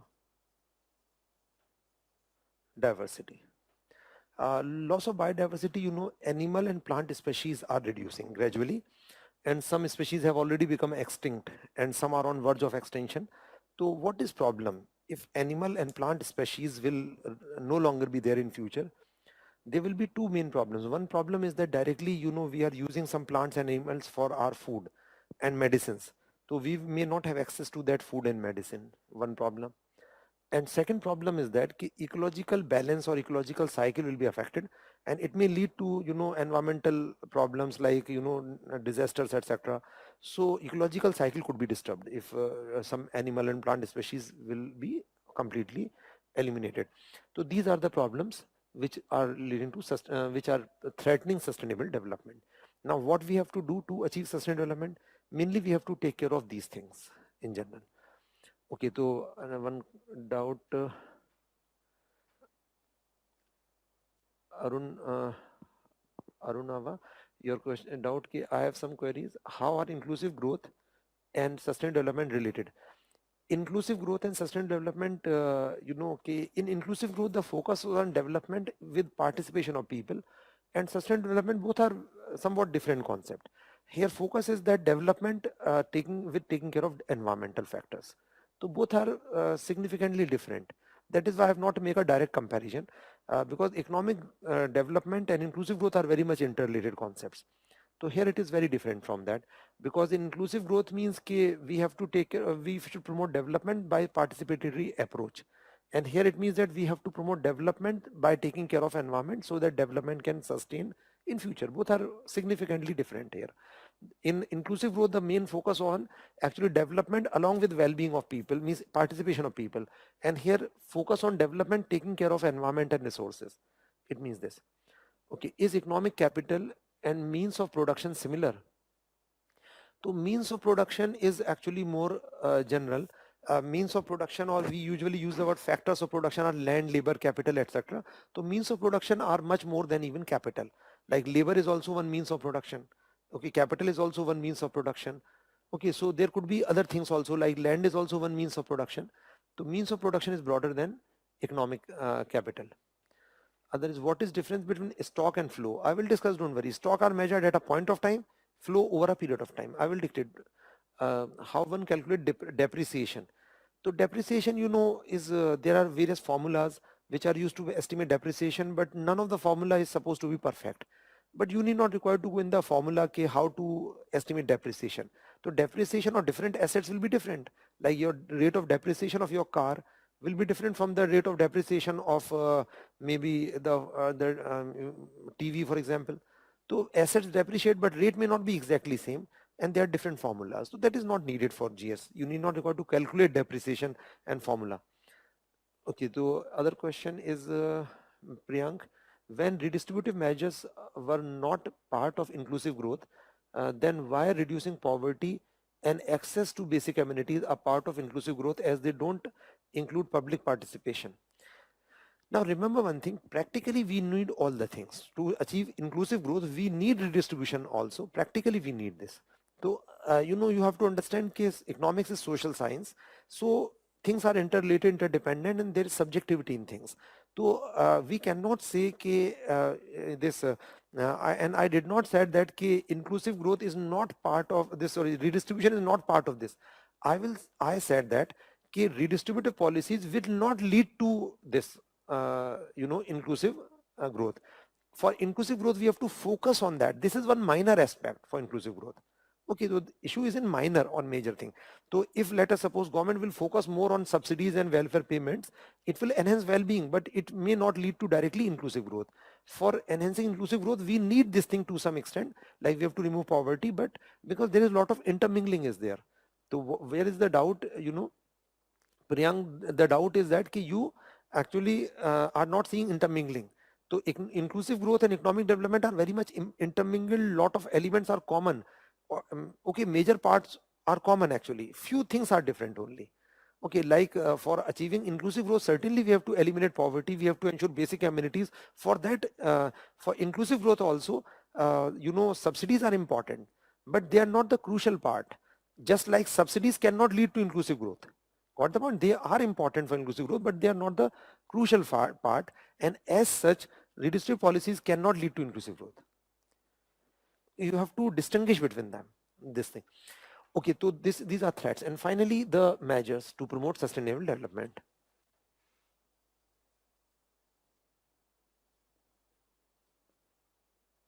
So SD means sustainable development. So what measures can be initiated by government? So first of all, I will consider economic issues only, then environmental issues later. So first, what are pure economic measures which government can do? One thing is that product subsidies. So just mention product subsidies to be replaced by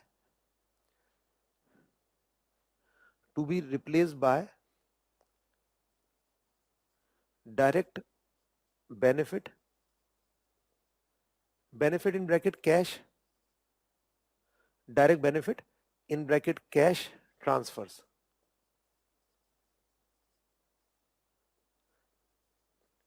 Direct benefit transfers, DBT.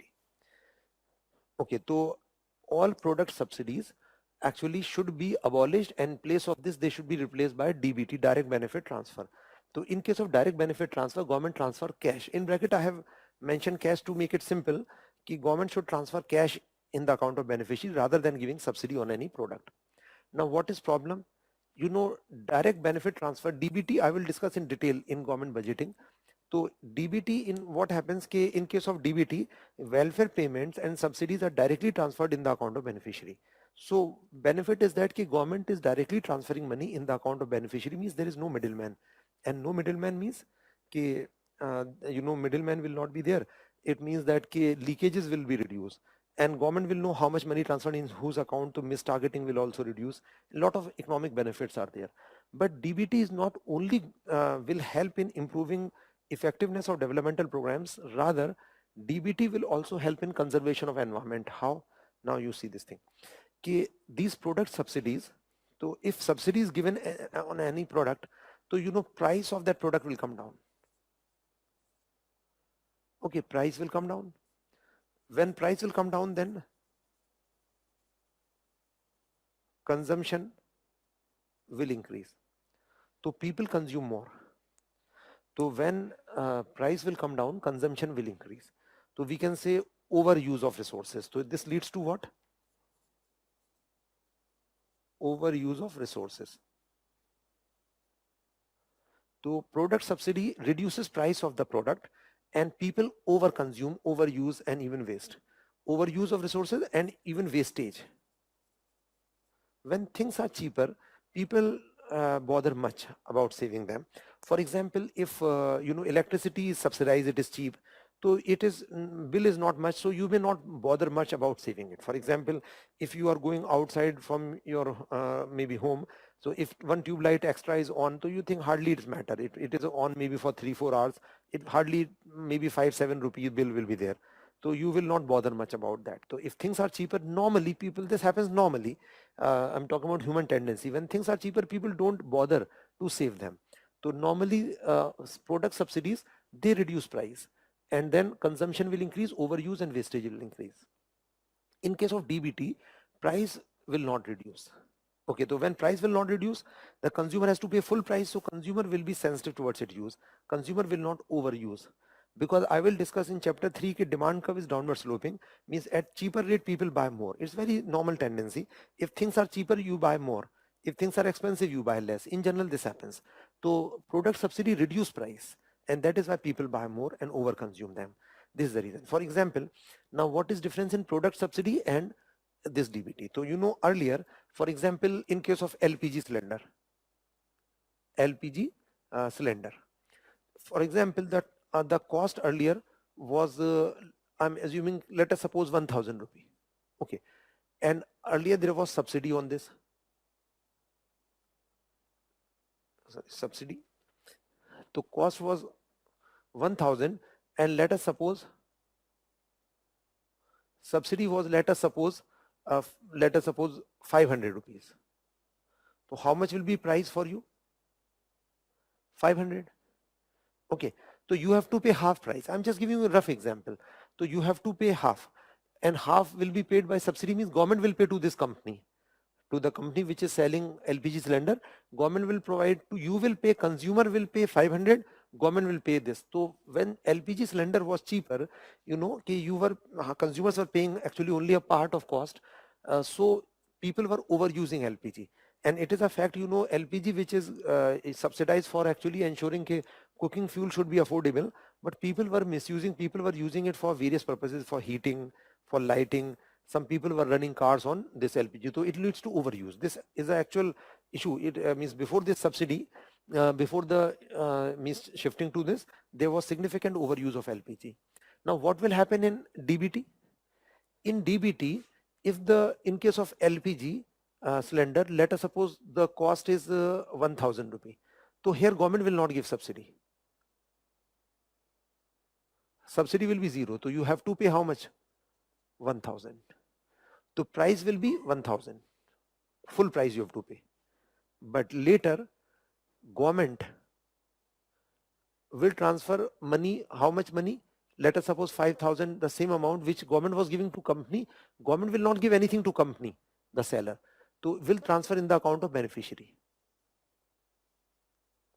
So government will transfer 500 rupee in the account of beneficiary. It means that, let us suppose earlier you wanted to buy LPG cylinder, and I am assuming cost earlier and now 1000 rupee. So earlier 500 subsidy was given by government to company. So company was charging 500 rupee. So from your pocket you have to pay 500 rupee. Now from your pocket you have to pay 1000 rupee, full 1000 rupee, and later once you buy cylinder, then government will transfer 500 rupee in your account. So effective burden is same. So I think it is clear. I repeat once more, in LPG, in product subsidy, earlier price, I'm assuming cost is same. Okay, this is simple illustration. And earlier government was giving subsidy of this. So price actually for you, it was how much? 500.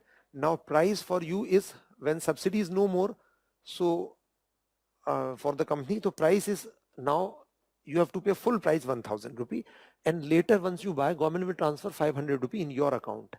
So effective burden will be 500. But when you will pay full price, will you be more sensitive towards this use or not? Yes.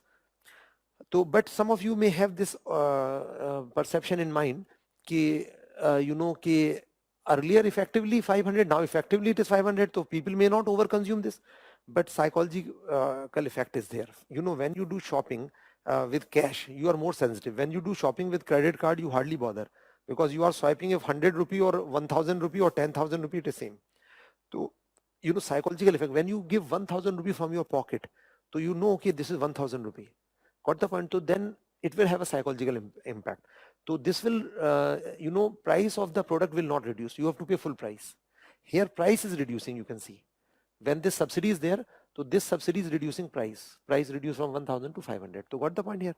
Less price, more demand, more consumption and more wastage. So this product subsidies should be abundant, and there must be they should be transferred to DBT. And did government accepted this, did this thing or not? So answer is yes. Yes, most of the subsidies have been replaced by DBT except PDS subsidy now. So just PDS subsidy is on this, because food is a very basic necessity. So if it may be transferred, there are some issues I will discuss later. So government is actually has transferred welfare payments and subsidies through DBT. So this is point which is this is one benefit of DBT. DBT, I will discuss a lot of benefits of DBT in government budgeting section. I will discuss this. It is a reform to reduce the leakages in government expenditure. So I will discuss in detail, but here I have discussed only one advantage, which is environmental benefit. Okay, it will save our resources and save wastage. Okay, so now some doubts are there. Karthika, what is meant by product subsidy? Explain again. So I have already explained. Product subsidy means subsidy given on any product, like on LPG cylinder. So government was giving on LPG cylinder 500 rupee.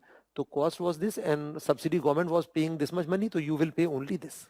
This is a product subsidy, means subsidy given on a product. And in DBT, what happens?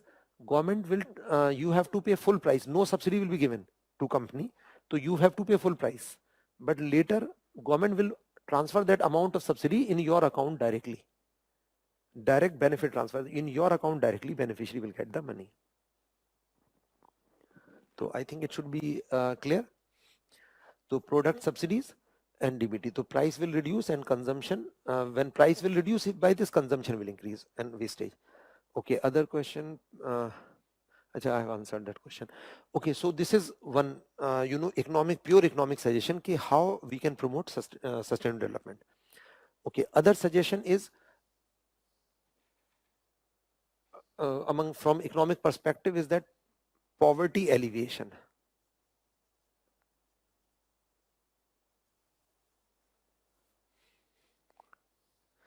So government should eliminate poverty.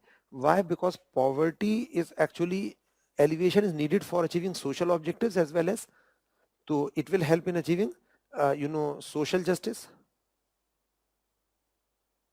means equality, etc. People will have access, and it will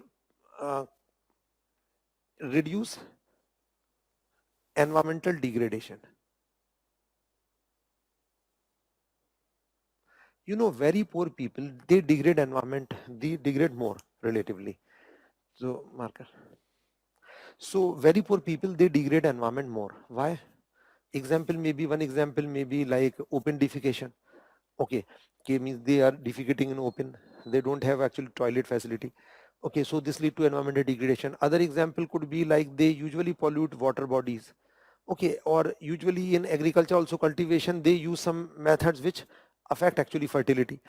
So overall, poverty is not only important for achieving social objectives or social justice, but this is also important for reducing environmental degradation, because very poor people, they degrade environment much. And even very rich people also degrade more, because they lead to wastage of this. Like there may be only 2-3 people in house, and they may have a huge house and with entire centrally air conditioned, so it lead to wastage of resources. So very rich people, but we cannot say there should not be very rich people, but at least we can say very poor people should not be there. Poverty should be eliminated, so that environmental conservation should be protected also. Okay, so very poor people, they degrade environment relatively more. Just like example I told you, degradation and pollution of means polluting water bodies, etc. Other um, aspect is actually, we can say, market linked approaches.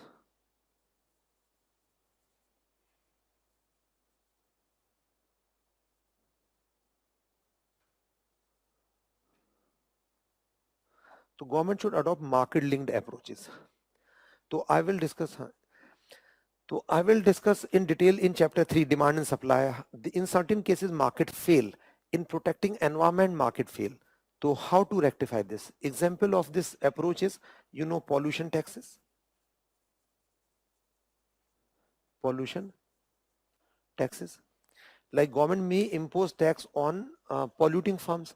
The companies which are doing pollution, some tax may be imposed.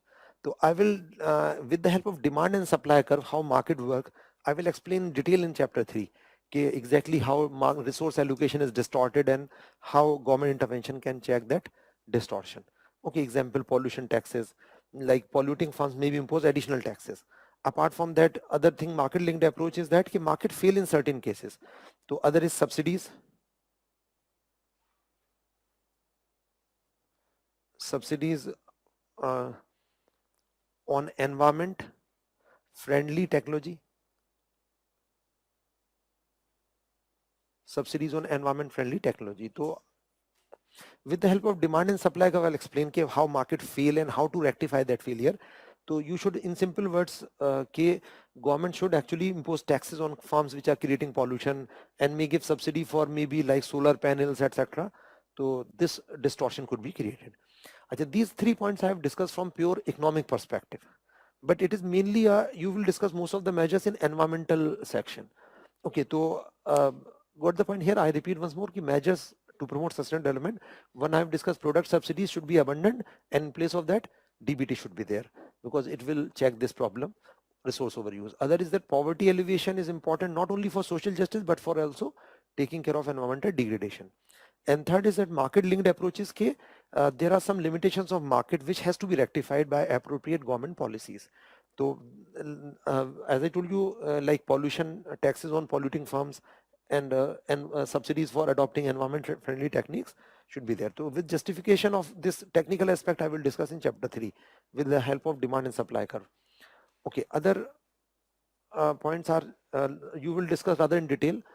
We have to take care of the resources. So just mention this cautious use of non-renewable resources. Cautious use of non-renewable resources like petrol, diesel, etc.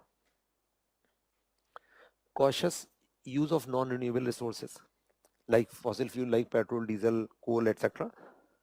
Okay, so we have to be cautious. Apart from that, improvement in technology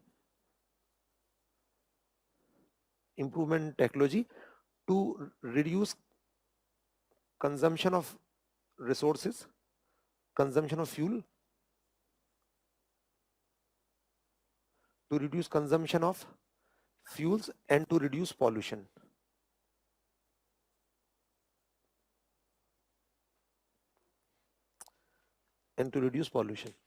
So improvement in technology to reduce consumption of fuels and to reduce pollution.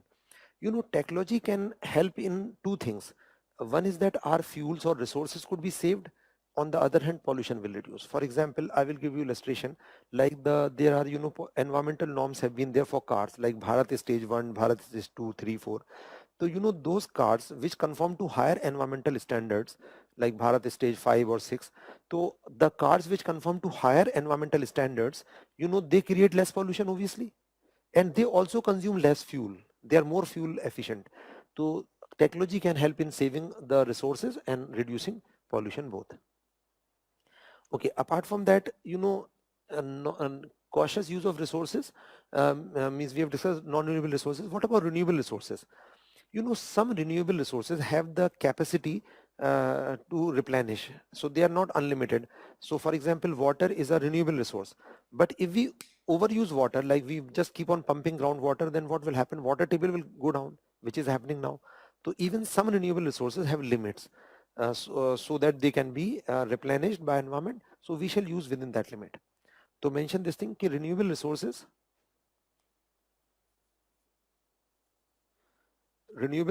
to be used within the limits within which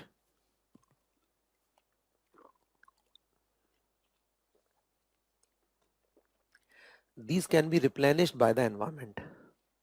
these can be replenished by the environment.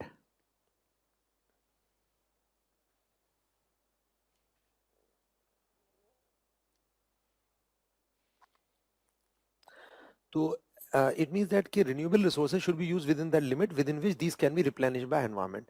Example here is water, because water is actually renewable resource, but we have limited groundwater. If we keep on using of water more and more, the water table will come down and even water will become scarce. So but some resources, all renewable resources don't have this limit. Like solar energy, more we can use, it is better. Okay, some resources have limit, not all. So this will not apply for solar energy, wind energy, whatever we can use. We can use solar energy, wind energy, but in water this will apply. Okay, other is this in case of industry. So just mention this mining to be replaced by recycling. Mining to be replaced by recycling as far as possible. As far as possible. Or okay, so what will be benefit? There will be two benefits. Recycling will save our resources like minerals, etc. Okay, one thing, resources will be saved. Second thing, pollution will reduce, because we will produce, let's suppose, extract metal, plastic, etc., and then we will just throw them away. So it will create pollution. So it will reduce pollution and save resources. Two benefits will be there. Okay, so one is resource will be saved when we keep on mining, then we are extracting the resources, and second is that pollution will reduce. Ajay, one more term is used. The term is actually circular economy. We should promote circular economy.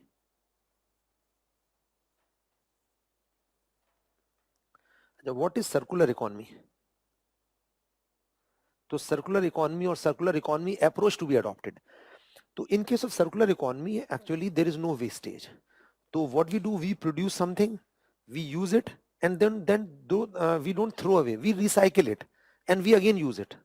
Okay, so circular economy, like we will do production, and production, then consumption. So we will consume, and then we don't actually we don't waste. What we do, we recycle that, and then through recycle or recycling we will produce. So actually this is an economy where there is no wastage. That is no waste, because whatever is consumption, like the waste, we will recycle this, reuse this, recycle, reuse. Okay, recycle or reuse we can say, and then again we will use the same thing for production. So we will circulate, so we don't just throw away waste, so we don't dump waste here. So that is called circular economy. So we can say circular economy approach should be adopted. Okay, so circular economy means there is no wastage, no waste. So whatever is the left out of consumption, that is reused and recycled. Okay, recycle, and we can say reuse. Okay, so we will not actually just throw away, we'll extract again, and then we'll produce from the same. That is called circular economy. So we shall adopt circular economy or circular economy approach. Other point is in case of agriculture, we should promote organic or organic farming or natural farming.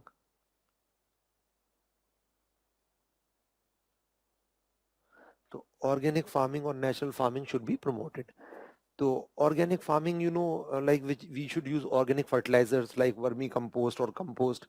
And natural farming is somewhat doing farming in a natural manner, like just directly using cow dung. Both are somewhat similar, but not exactly same. So we will discuss in agriculture sector. So natural farming means environment friendly techniques we should use. We should not use much chemical fertilizers. We should use natural fertilizers like cow dung or compost, vermicompost, etc. Natural, weedicides, etc. we should use. Okay, other point is to promote this, we should increase participation of people,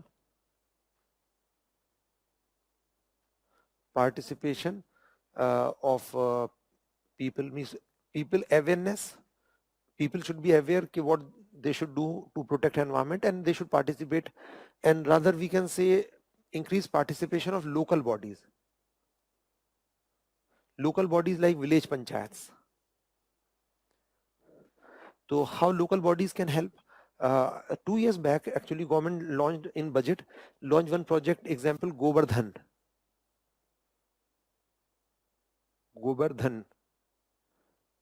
There was Govardhan Yojana launched in 2018 by the government in the budget. So what is Govardhan? So in Govardhan Yojana, the village panchayats, they will start some project. They will actually use the labor maybe under Manrega to dig a hole. Okay, in that big hole, cow dung will be put. Okay, so what will be benefit of putting this cow dung?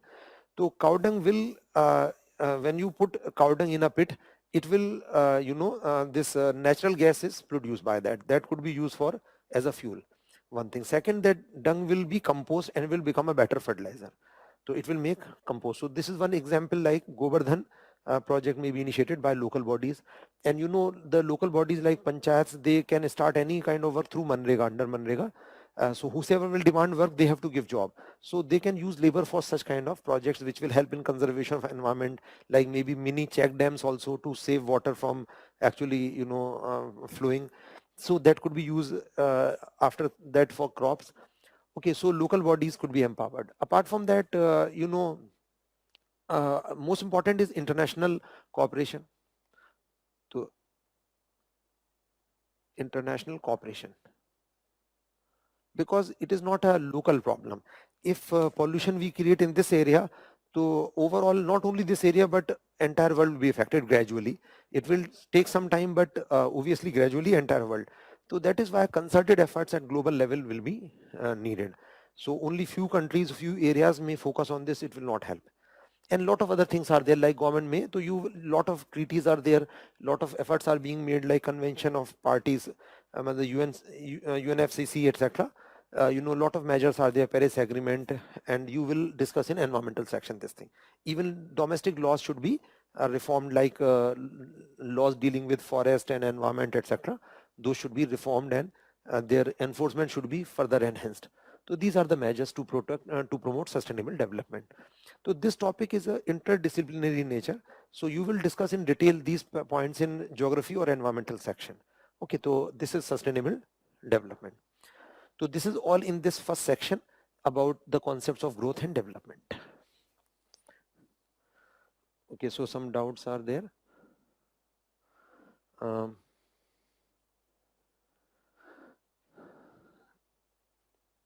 Prithyusha, your question, in DBT also government is giving money back money, then how it will make less consumption? Yes, I gave you answer of this question because of psychological factor. You mean to say कि yes, it is same, कि ultimately you are paying 1000 but you will get 500 rupees, so effective burden is same. Okay, either you are paying this 500 only, or you are paying this and you are getting this money back, but psychological impact is there. The reason is that I give you illustration कि the people who do shopping through credit cards, very often they are indebted, they do more shopping. Why? Because it's psychological. When you pay cash, you pay 100 rupee or 1000 rupee, there's a difference कि you are paying 100 rupee or 1000 rupee, but in swiping card it hardly matters. Even not 1000, even 10,000 rupee you buy something, it won't actually, you won't realize. That is why this is, I have seen personally lot of people who are using credit card, they overspend actually, and usually they are in debt. Lot of people I have seen myself. So psychological impact is there. At least that will help in this case. Okay, apart from that, the next question is that Arpit, your question, if product subsidies are replaced by DBT, then price of products will increase. Then small scale players like farmers with weak capital cannot buy minimum resources. So yes, prices but increase, but effectively government is transferring that money, na? So effectively it is same thing. Here you will buy at less price, but here price may be higher, but government is giving you money. Okay, so it will affect sustainable development ultimately. So actually, in case of fertilizers, slender people buy once in a month usually, so that is not a major problem. But fertilizers farmer buy in bulk, so there is significant subsidy in fertilizers. So what government did? Government has implemented fertilizer subsidy on the base of DBT. But in that case, actually, government is not giving money to farmer in DBT. Government is transferring money, giving to the company only.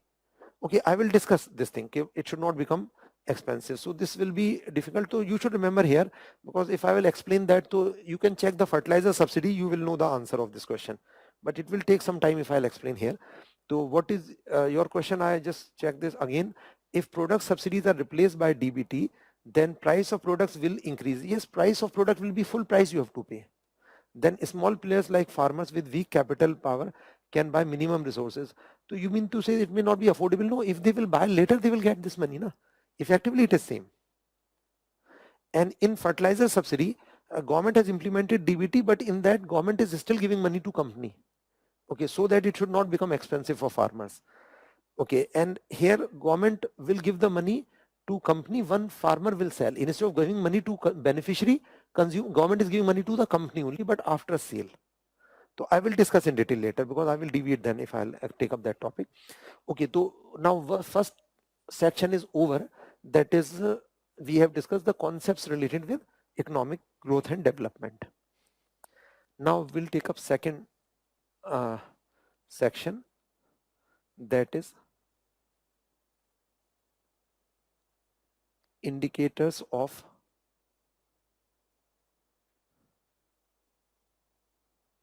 economic development.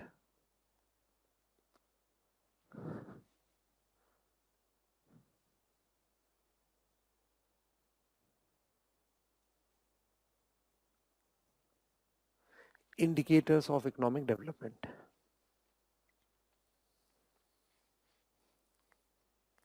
Okay, so how to measure economic development? So economic growth we have discussed is very simple. Increase in GDP is economic growth. So what is economic development? How we measure? So I told you already the most important indicator is Human Development Index, HDI. Other I told you like hunger index, like happiness indices are there, and other indices like gender disparity indices are there. So various indices we will discuss here. So in this we will discuss HDI and other important indices, and we will also discuss where India stand, where we stand in the world, what is level of development of our economy. Okay, what is level of well-being of people in India. So we'll compare this. But before taking up before taking up this indicators like HDI, I will discuss some indices which were used earlier. Some brief idea about, just to give you an idea about this. I'll be giving you some idea about what were the indices earlier, to just have a conceptual framework. What Rohit you have given, among 11 measures, how many we should be writing in 250 words answers. So if you have to write answer of means, so I think you should mention all, but in short, in brief. Okay, so you should mention maybe point wise you can write answer. If you have more points and they are discrete, means separated, so that is better you write all the points. So just and may highlight the main point, so that examiner know you should know, all the points.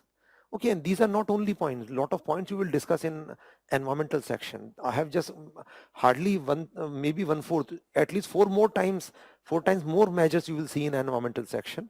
So that is very important issue. So it depends on actually, the whatever answer you have to write, the content should be maximum in that. Okay, and so where more points are there and discrete, then you should write down in points, one thing. Second thing is that if you have maybe 3-4 points, but those points require explanation, then it is better to write in para. But in general, answer, writing answer is actually is also an art. So the best way to to improve that skill is to just practice. So keep on writing answer every day. So whatever is assignment question, please write on every day. Try to think over that. Once you get evaluated copies, you should discuss with the evaluators what went wrong, why you did not get good marks, what were flaws, how you can improve. So gradually it will improve. Okay, so how you can put this content, that is also an art. Gradually you will learn.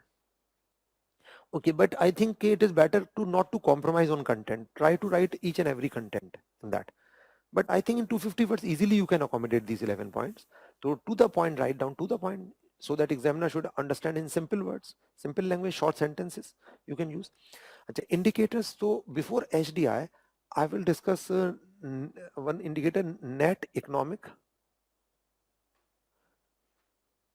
welfare, NEW,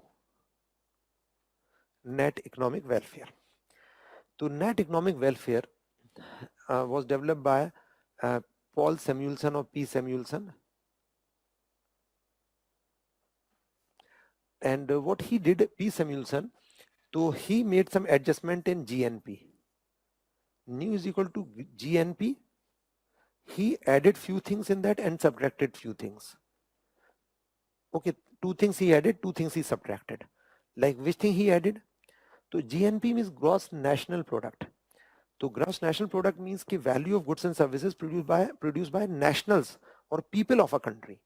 GDP is the value of goods produced in India, in simple word, and GNP is the value of goods produced by Indian people, maybe in India or abroad. So this is the income or value of goods produced by Indian people. Okay, both are very similar. As I told you in chapter 4, I will discuss in detail GDP, GNP difference. Okay, what he did in GNP, he added those things which are not included here, which increase welfare. Like, housewife services are not included in GDP or GNP. But do you think housewife services are generated or not, like cooking, cleaning, etc.? So if the same work is done by maid and salary is paid to maid, or that is counted.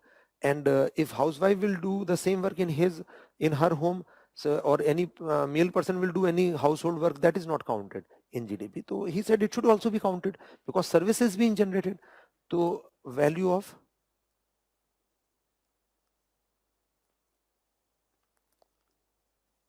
housewives services. To value of housewives services, because it is not included. Okay, not included in GNP or GDP, the value of housewives services. Okay, he said should be added. Plus, just assume that if working hours will increase, like government and private companies may increase working hours for people. So what will happen to GNP or GDP? Production will obviously increase. When people will be working for more hours, then production will increase. Can we say well-being will improve? So obviously, no, when people will be working overtime, they will not have much time for themselves and their families. So obviously satisfaction level will come down.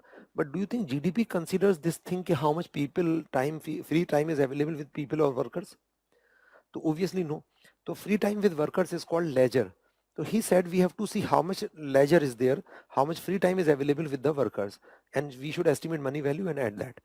So he said ki value of leisure.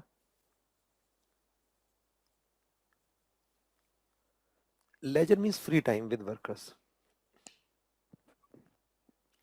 So he said value of leisure to be included. So value of leisure to be included means free time. Although practically it is very subjective how you estimate money value of free time with workers. Okay, so but he said कि GNP, GDP does not consider this thing. So we shall include this.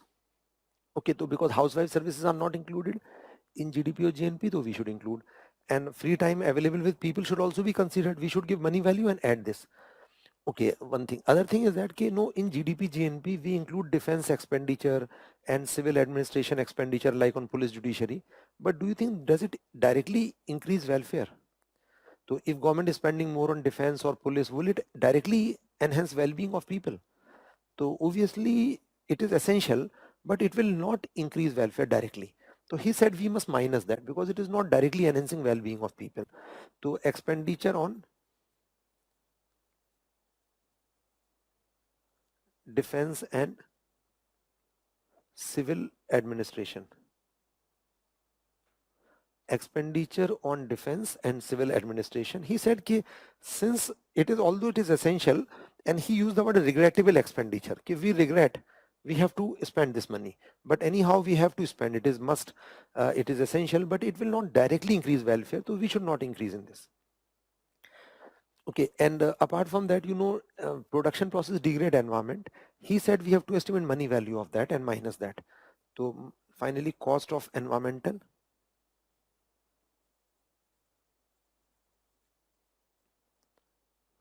degradation. He said we have to estimate cost of environmental degradation and we should minus that. cost of environmental degradation. So these changes should be made in this. So I repeat once more, Paul Samuelson suggested that in GNP we should add those things which actually are not included in this and increase welfare, and we must minus this, like this is included but does not increase welfare, plus environment is degraded by production and we have to minus that value also. So the objective of is that GNP, whatever limitations of GNP are there, that has to be overcome, and so that we shall show welfare in a better manner. So which is a better measure of welfare, new or GNP? So obviously answer is new, because new has made some adjustment in GNP to make it a better indicator of economic development. So got the point here? But now the question is that can we estimate the value of these things? It is very subjective, like cost of environmental degradation is very subjective. Yes, we can have data about this, but what about this leisure or housewife services? No. So practically it is of no use, practically no use. So just a theoretical concept, and it is not practically used, so not much important. And you cannot expect a direct question on this, what is new? Not needed. So if direct question is not expected, so why I have discussed this here in the class? So I have discussed this because if there is a question, do you think GNP or GDP is a perfect measure of economic development? So your answer should be yes or no. So GDP or GNP, is it a perfect measure of economic development? So very easy answer, obviously no. And why no? Because these are the limitations.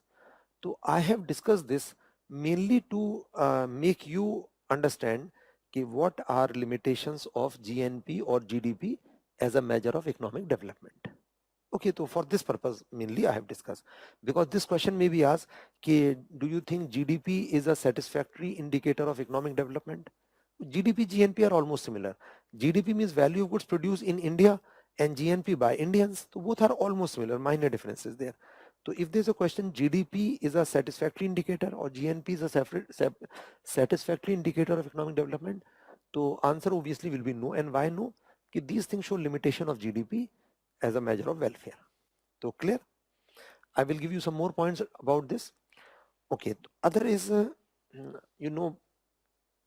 per capita income, real per capita income. So next mention this real per capita income. To real per capita income.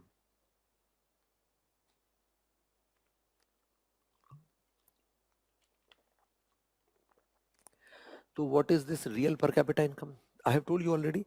To national income on population, and national income we will take at constant prices, means ignoring inflation. If we take, that is real per capita income.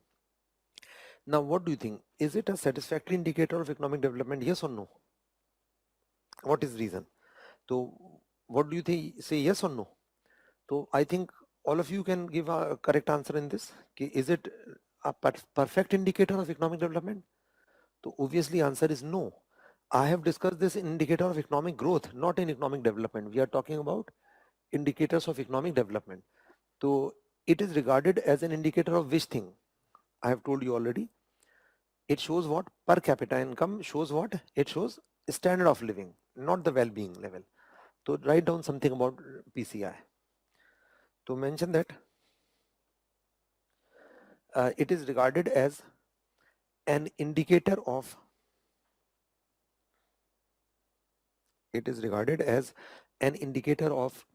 standard of living.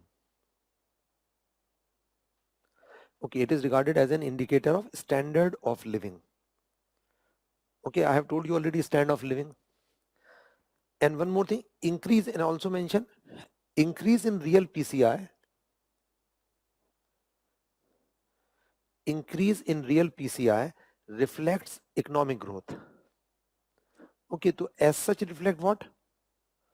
Standard of living. And increase in real PCI shows what? Economic growth. Okay, it should be clear. Okay, as such the value of per capita income shows standard of living. Higher average income, higher standard of living, means more access to goods and services. And increase in real PCI is regarded as indicator of economic growth, not economic development. So next also mention, it is not a satisfactory indicator. Not a satisfactory indicator of economic development.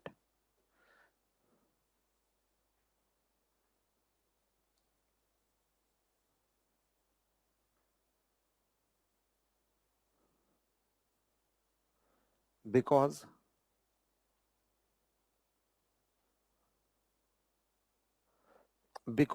write down few points. A point. So why it is not a satisfactory indicator of economic development? Because to mention first point is that it is based on national income. National income, in short, NI you can mention. It is based on national income, which itself is not a satisfactory indicator. Now, what is PCI?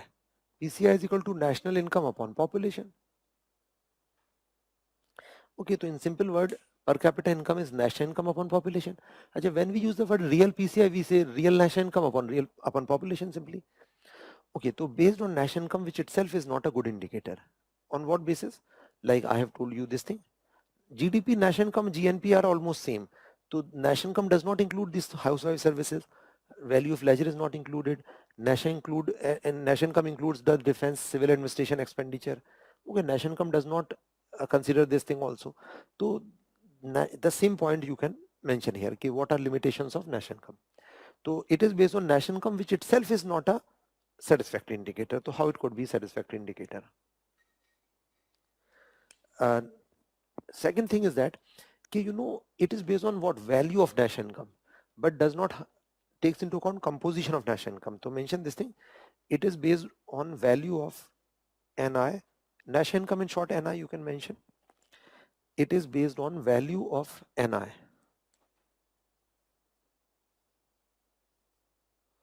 But does not takes into account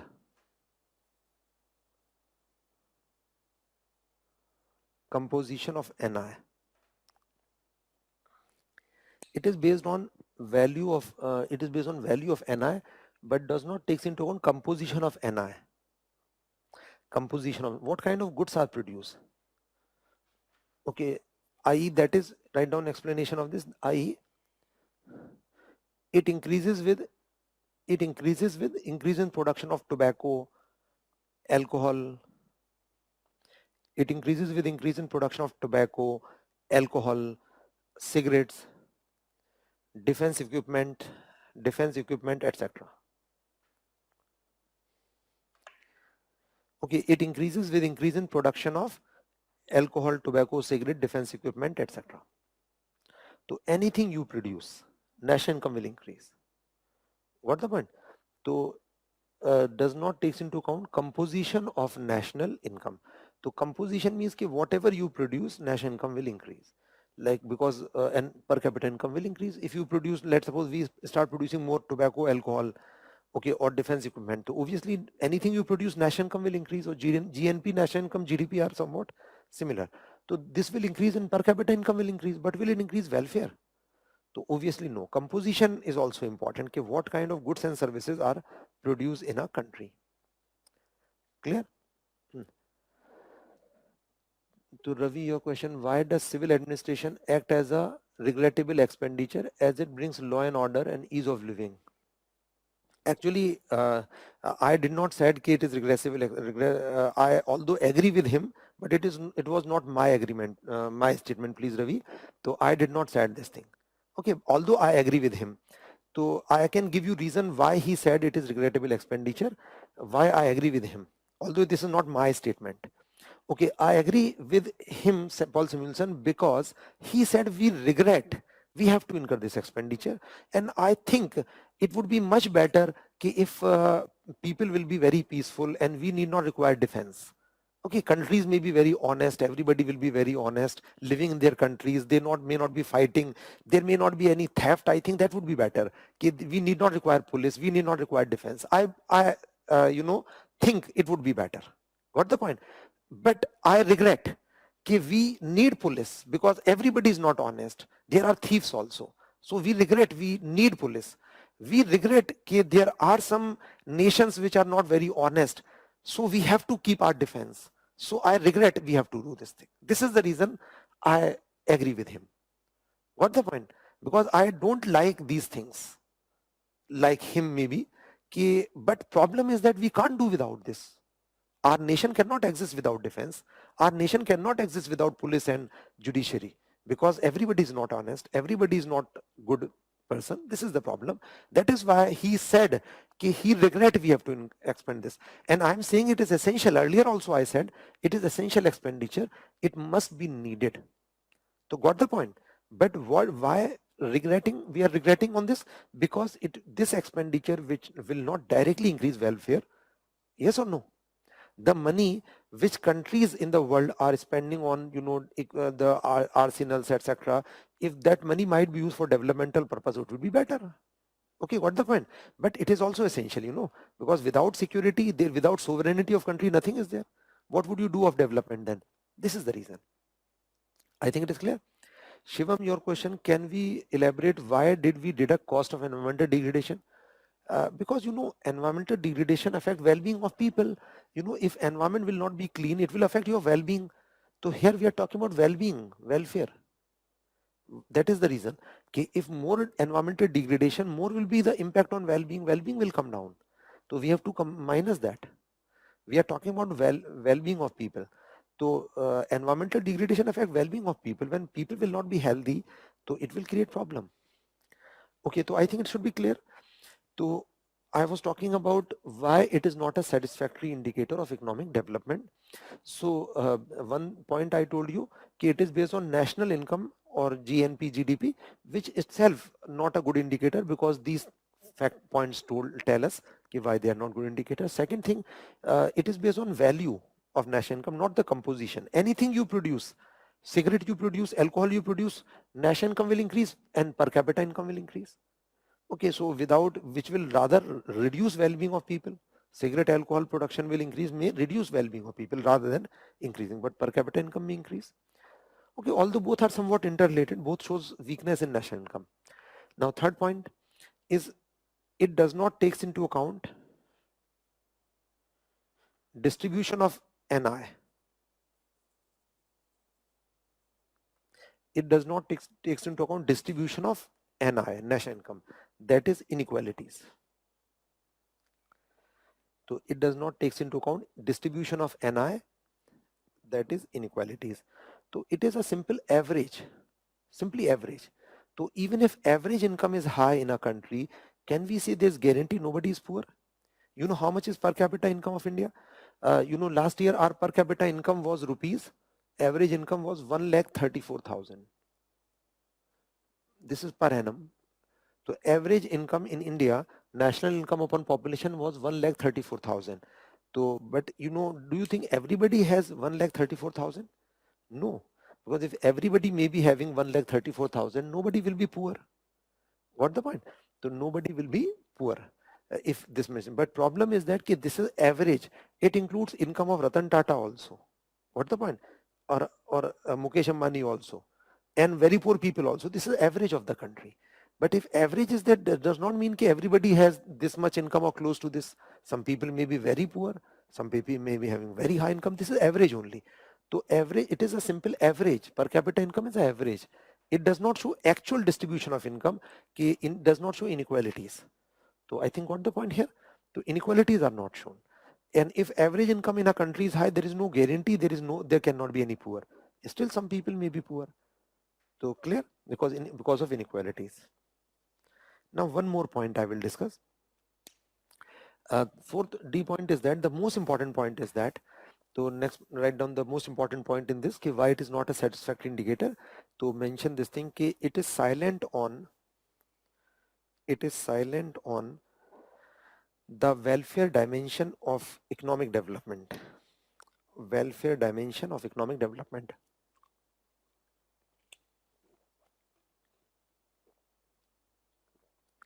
It is silent on the welfare dimension of economic development. So silent on welfare dimension of economic development. VIZ means namely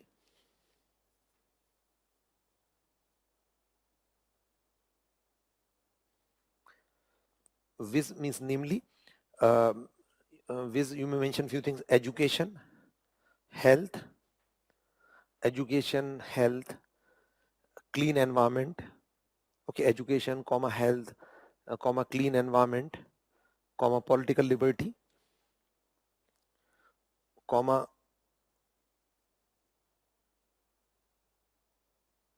socio-cultural factors, socio-cultural factors, comma psychological factors, socio-cultural factors, psychological factors, etc. So what I have dictated, it is silent on welfare dimension of economic development, means it is does not actually completely ignores the welfare dimension like health. Welfare depends on health, education, clean environment, political liberty is also important, governance is important, and apart from that, this social factors, cultural factors, psychological factors like happiness is a psychological factor. Lot of factors are there. And does it reflect anything about that? Nothing. Per capita income, does it show level of education could be high or low? There's no guarantee it will show education, health, or environmental status. So this does not reflect this. And welfare depends on all of these dimensions. So got the point here. So it is just shows only what the average income of people. So overall, I've given you 4 points why it is not a satisfactory indicator of economic development. Now, but earlier it was used. It should be clear. Earlier, it was used to measure economic development. So two reasons were there why it was used earlier. But we don't use it now because it is not a satisfactory indicator, and we have much better indicator like we have HDI and other hunger index, etc. So we use those indicators. So why earlier it was used? So earlier it was used because of two reasons. One reason was that no satisfactory indicator was available which can be quantified. Like this new was there, but it is of no use practically because we cannot quantify, we cannot measure it. So no satisfactory quantitative measure was there. One reason. We had like this, it was not a quantitative measure. So practically it is of no use even earlier. Practically no use. Theoretically it is useful for that purpose I have discussed. Okay, so one reason. Second reason is that I told you earlier economists were not making distinction in economic growth and economic development. Okay, economists were not making a distinction. So that is why it was used to measure economic growth or development. That is the reason. But we don't use it right now. If we don't use it right now, why I have discussed it now? I have discussed it now because one question was asked in mains. What was the question? Question was that real per capita income as an indicator of of economic development. Comment. This was the question. Real PCI as an indicator of economic development. Comment. So what you have to write in this? So obviously you have to mention this, what it is and what it is not and why it is not a satisfactory indicator. Okay, so same thing you have to mention. So real per capita income as an indicator of economic development. So to what extent it is an indicator or not? So certainly it is not a satisfactory indicator of economic development. But can I say some correlation is there between PCI and development? Real PCI and economic development. Some correlation is there, yes or no? Some correlation in the sense that if per capita income is high in a country, then level of economic development is expected to be on higher side, yes or no? What do you think? Some correlation is there, yes or no? So very easy answer. Can you give me answer in yes or no? If I want to say there is some correlation, it is not a perfect indicator, but some correlation is there in real per capita income and economic development. So yes or no, please respond. Okay, by the time I'll take your questions. Divya, your question, can explain real national income again. So real national income, don't just wait for that, fourth chapter. I'll explain in much detail. So real per capita income, just see the example which I gave you. Real national income means value of goods quantity produced multiplied by the price. Okay, and in case of nominal, we see quantity multiplied by price. In real, we actually keep the price constant, and it is based on mainly quantity. If actual production will increase, then real GDP will increase and real national income will increase. Okay, right now, Please consider GDP, GNP, national income almost similar. Minor differences there. Okay, GDP, GNP, national income are almost similar. Because when we produce something, equal income is generated, because it will take at least 3-4 hours. If I will explain this concept now, it will take more than 1 hour. Okay, even this, what is your question? Because this chapter will take almost 6-7 hours, that particular chapter. So it will be difficult for me to explain within half an hour. So even half an hour means we will deviate a lot. So don't worry, once I will take up this chapter, national income chapter, then just think of any question. You may collect all questions of any exam, you can solve, don't worry. Okay, so none of the question will be missed from you once we cover the fourth chapter. Okay, other is Tushar, your question, how to justify the amount government is spending on making Hindi as official language in UN? So Tushar, you have asked how to justify the amount government is spending in making Hindi as an official language in UN. You know, this is subjective thing. So if Hindi will be acceptable in UNO, I think it is desirable, it is good for us. It will enhance our recognition ki yes, we are also having some rich culture, good language. So it is good for us. It will give us psychological satisfaction.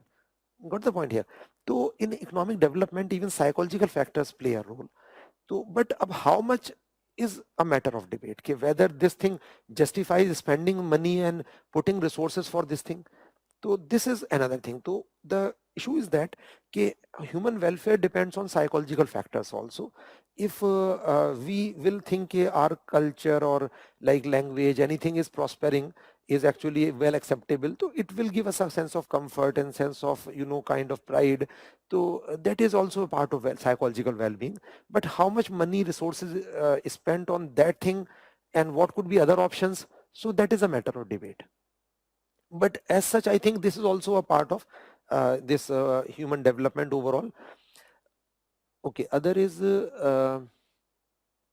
Abhishek, your question, per capita income indicator of economic development, then how is increase reflects economic growth?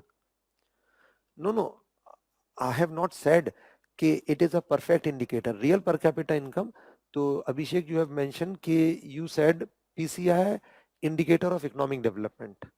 I have put this under this heading, but I have told you that it is not a satisfactory indicator. And I give you reasons why it is not a satisfactory indicator. I'm not saying it is a satisfactory indicator. I said it was used earlier. Okay. And second, I have asked this question, is there correlation? Is there to some extent reflect, yes or no? So I have not received your answers. Okay, so Abhishek, I repeat, you have mentioned that it is what you have mentioned, you said per capita income indicator of economic development, then how it is increased reflects economic growth. So just see this thing. I have told you, I have not said that it is a satisfactory indicator. I am saying it is not a satisfactory indicator of economic development. It is written. I said it reflects standard of living. Increase in real PCI shows economic growth. I have already written that. You can check here. Okay, so my question is that this question was asked earlier, so maybe ask again. Achha, one more doubt, Rishabh Mishra, your question. If it is not satisfactory, then why IMF compared two economies on the basis of per capita income like earlier they compared India and Bangladesh? The reason is that to some extent, we use multiple indicators. The issue is that, you know, is it possible to measure economic development with perfection? So I have not received your answer. Please provide me the answers. I said, is there some correlation is there between economic growth and per capita income, economic development and per capita income? So please provide me the answers. The answer here is yes. Yes, it is correct. But correlation, I have used the word dash line. There is no guarantee. If per capita income is high, there is no guarantee the level of development may be high, but most probably. Got the point here? So it should be clear कि most probably. Achha, now that your question, Rishabh Mishra, you have asked this question कि why then IMF is comparing per capita income. So, you know, per capita income to some extent reflects this thing, and per capita income reflects standard of living. So actually per capita income is measured which shows standard of living. Technically not level of well-being, and to some extent it may reflect level of well-being. So got the point here? Achha, now your answers are there. Answers Acha, most of you I think have given answer yes. Okay, all of you I think have given yes answer. So one Isha, you have given reason because with higher real PCI, at least there is more scope for economic development. Yes, if income will be more, you can buy at least basic things like good house, clothes, or maybe health facilities. Most probably education also. Like so, yes, answer is yes, and I think all of you are correct. Okay, so all of you are in this correct, but it was very easy. Now I will ask very difficult question from you people now. Please give me answer of that question. Now second question is that just like I told you for this real GDP, real GDP is somewhat correlated with the economic development, yes or no? So you give me answer yes and no. Just yes, Y and N. Just write down quickly. So real GDP to some extent reflect economic development. Some correlation is there in size of GDP and economic development, yes or no? Please give me answer quickly in yes or no. Achha, this question could be asked in means do you think GDP or real GDP or national income is a good indicator of economic development? So what would you write? If there is a question in means just like real PCI is an indicator of development, they may write real national income. In place of their question may be asked, this they have asked already, real GDP as an indicator of economic development, comment. So what you have to write? So can we say you will write all of these points? So answer is yes. You can put all of these points as well as these points like value of housewife service in this. Okay, value of housewife services, ledger, etc. You can put all those points. So if there is a question, this real GDP or real GNP or real national income are almost same. GDP, GNP, national income. Either they may say GDP or they may say GNP or they may say national income only are is an indicator of economic development. So answer will be same. So you can put all these points because got the point here, this as well as all these points you can put in that question. So this question may be asked in means to what extent it is indicator or do you think it is a satisfactory indicator or not? Okay, so I think it should be clear. So I'm waiting for your response. So just like I told you, real per capita income to some extent, some correlation I'm talking about is there. Now real GDP and economic development, some correlation is there, yes or no? So please provide me the responses of students, whatever are there. Okay, so I told you this is a very difficult question and I know most of you have given answer yes. Okay, now I have got your answers. Yes, so I think all of you have given yes and all of you are wrong here. So answer is here no. Okay, so answer is no. All of you are wrong here. That is why I have said I knew okay you will be wrong. That is why I said it's a very difficult question because hardly anybody give this answer correctly. This is correct. Yes, there is this. Okay,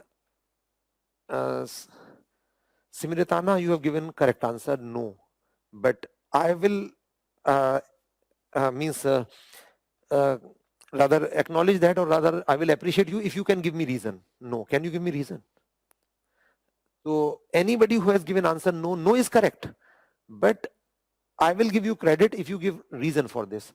So Simratana, can you give me reason for your answer no? Because everybody has given right answer, yes.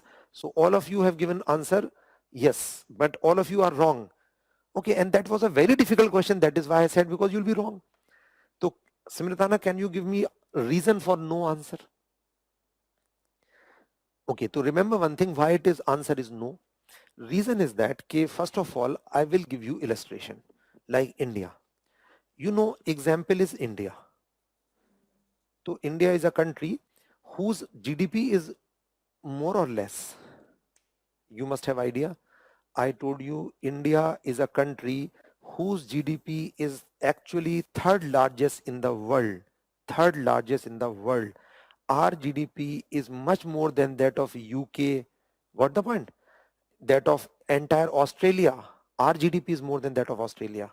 Yes or no? So our GDP is actually third largest in the world. And even if you compare on market exchange rate, I will discuss in chapter 3 this thing comparison of GDP. We are fifth largest economy in the world in terms of market exchange rate. But actually shown by PPP, we are third largest economy in the world. Now, if GDP is large in India, GDP is huge. India's GDP is what? It is not less, it is huge. if GDP is huge, to level of development is high in India. Yes, high or low? So level of development is low. So it should remember GDP does not reflect level of well-being at all. Got the point? Or you may mention this thing. Ki GDP or national income does not reflect level of well-being at all. It should be clear. GDP does not show level of well-being. What it shows? GDP shows size of an economy. So GDP shows what? It shows size of economy.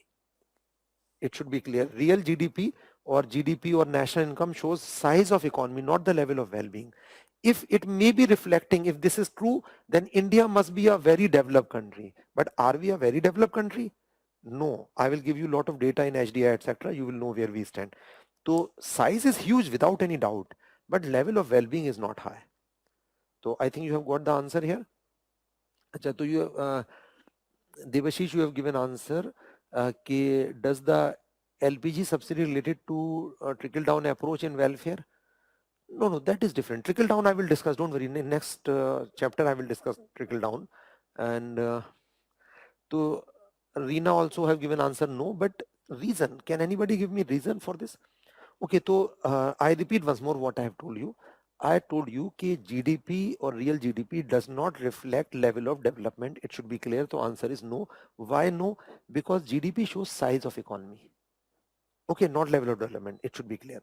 Okay, and the best example is India, where GDP is very, very high.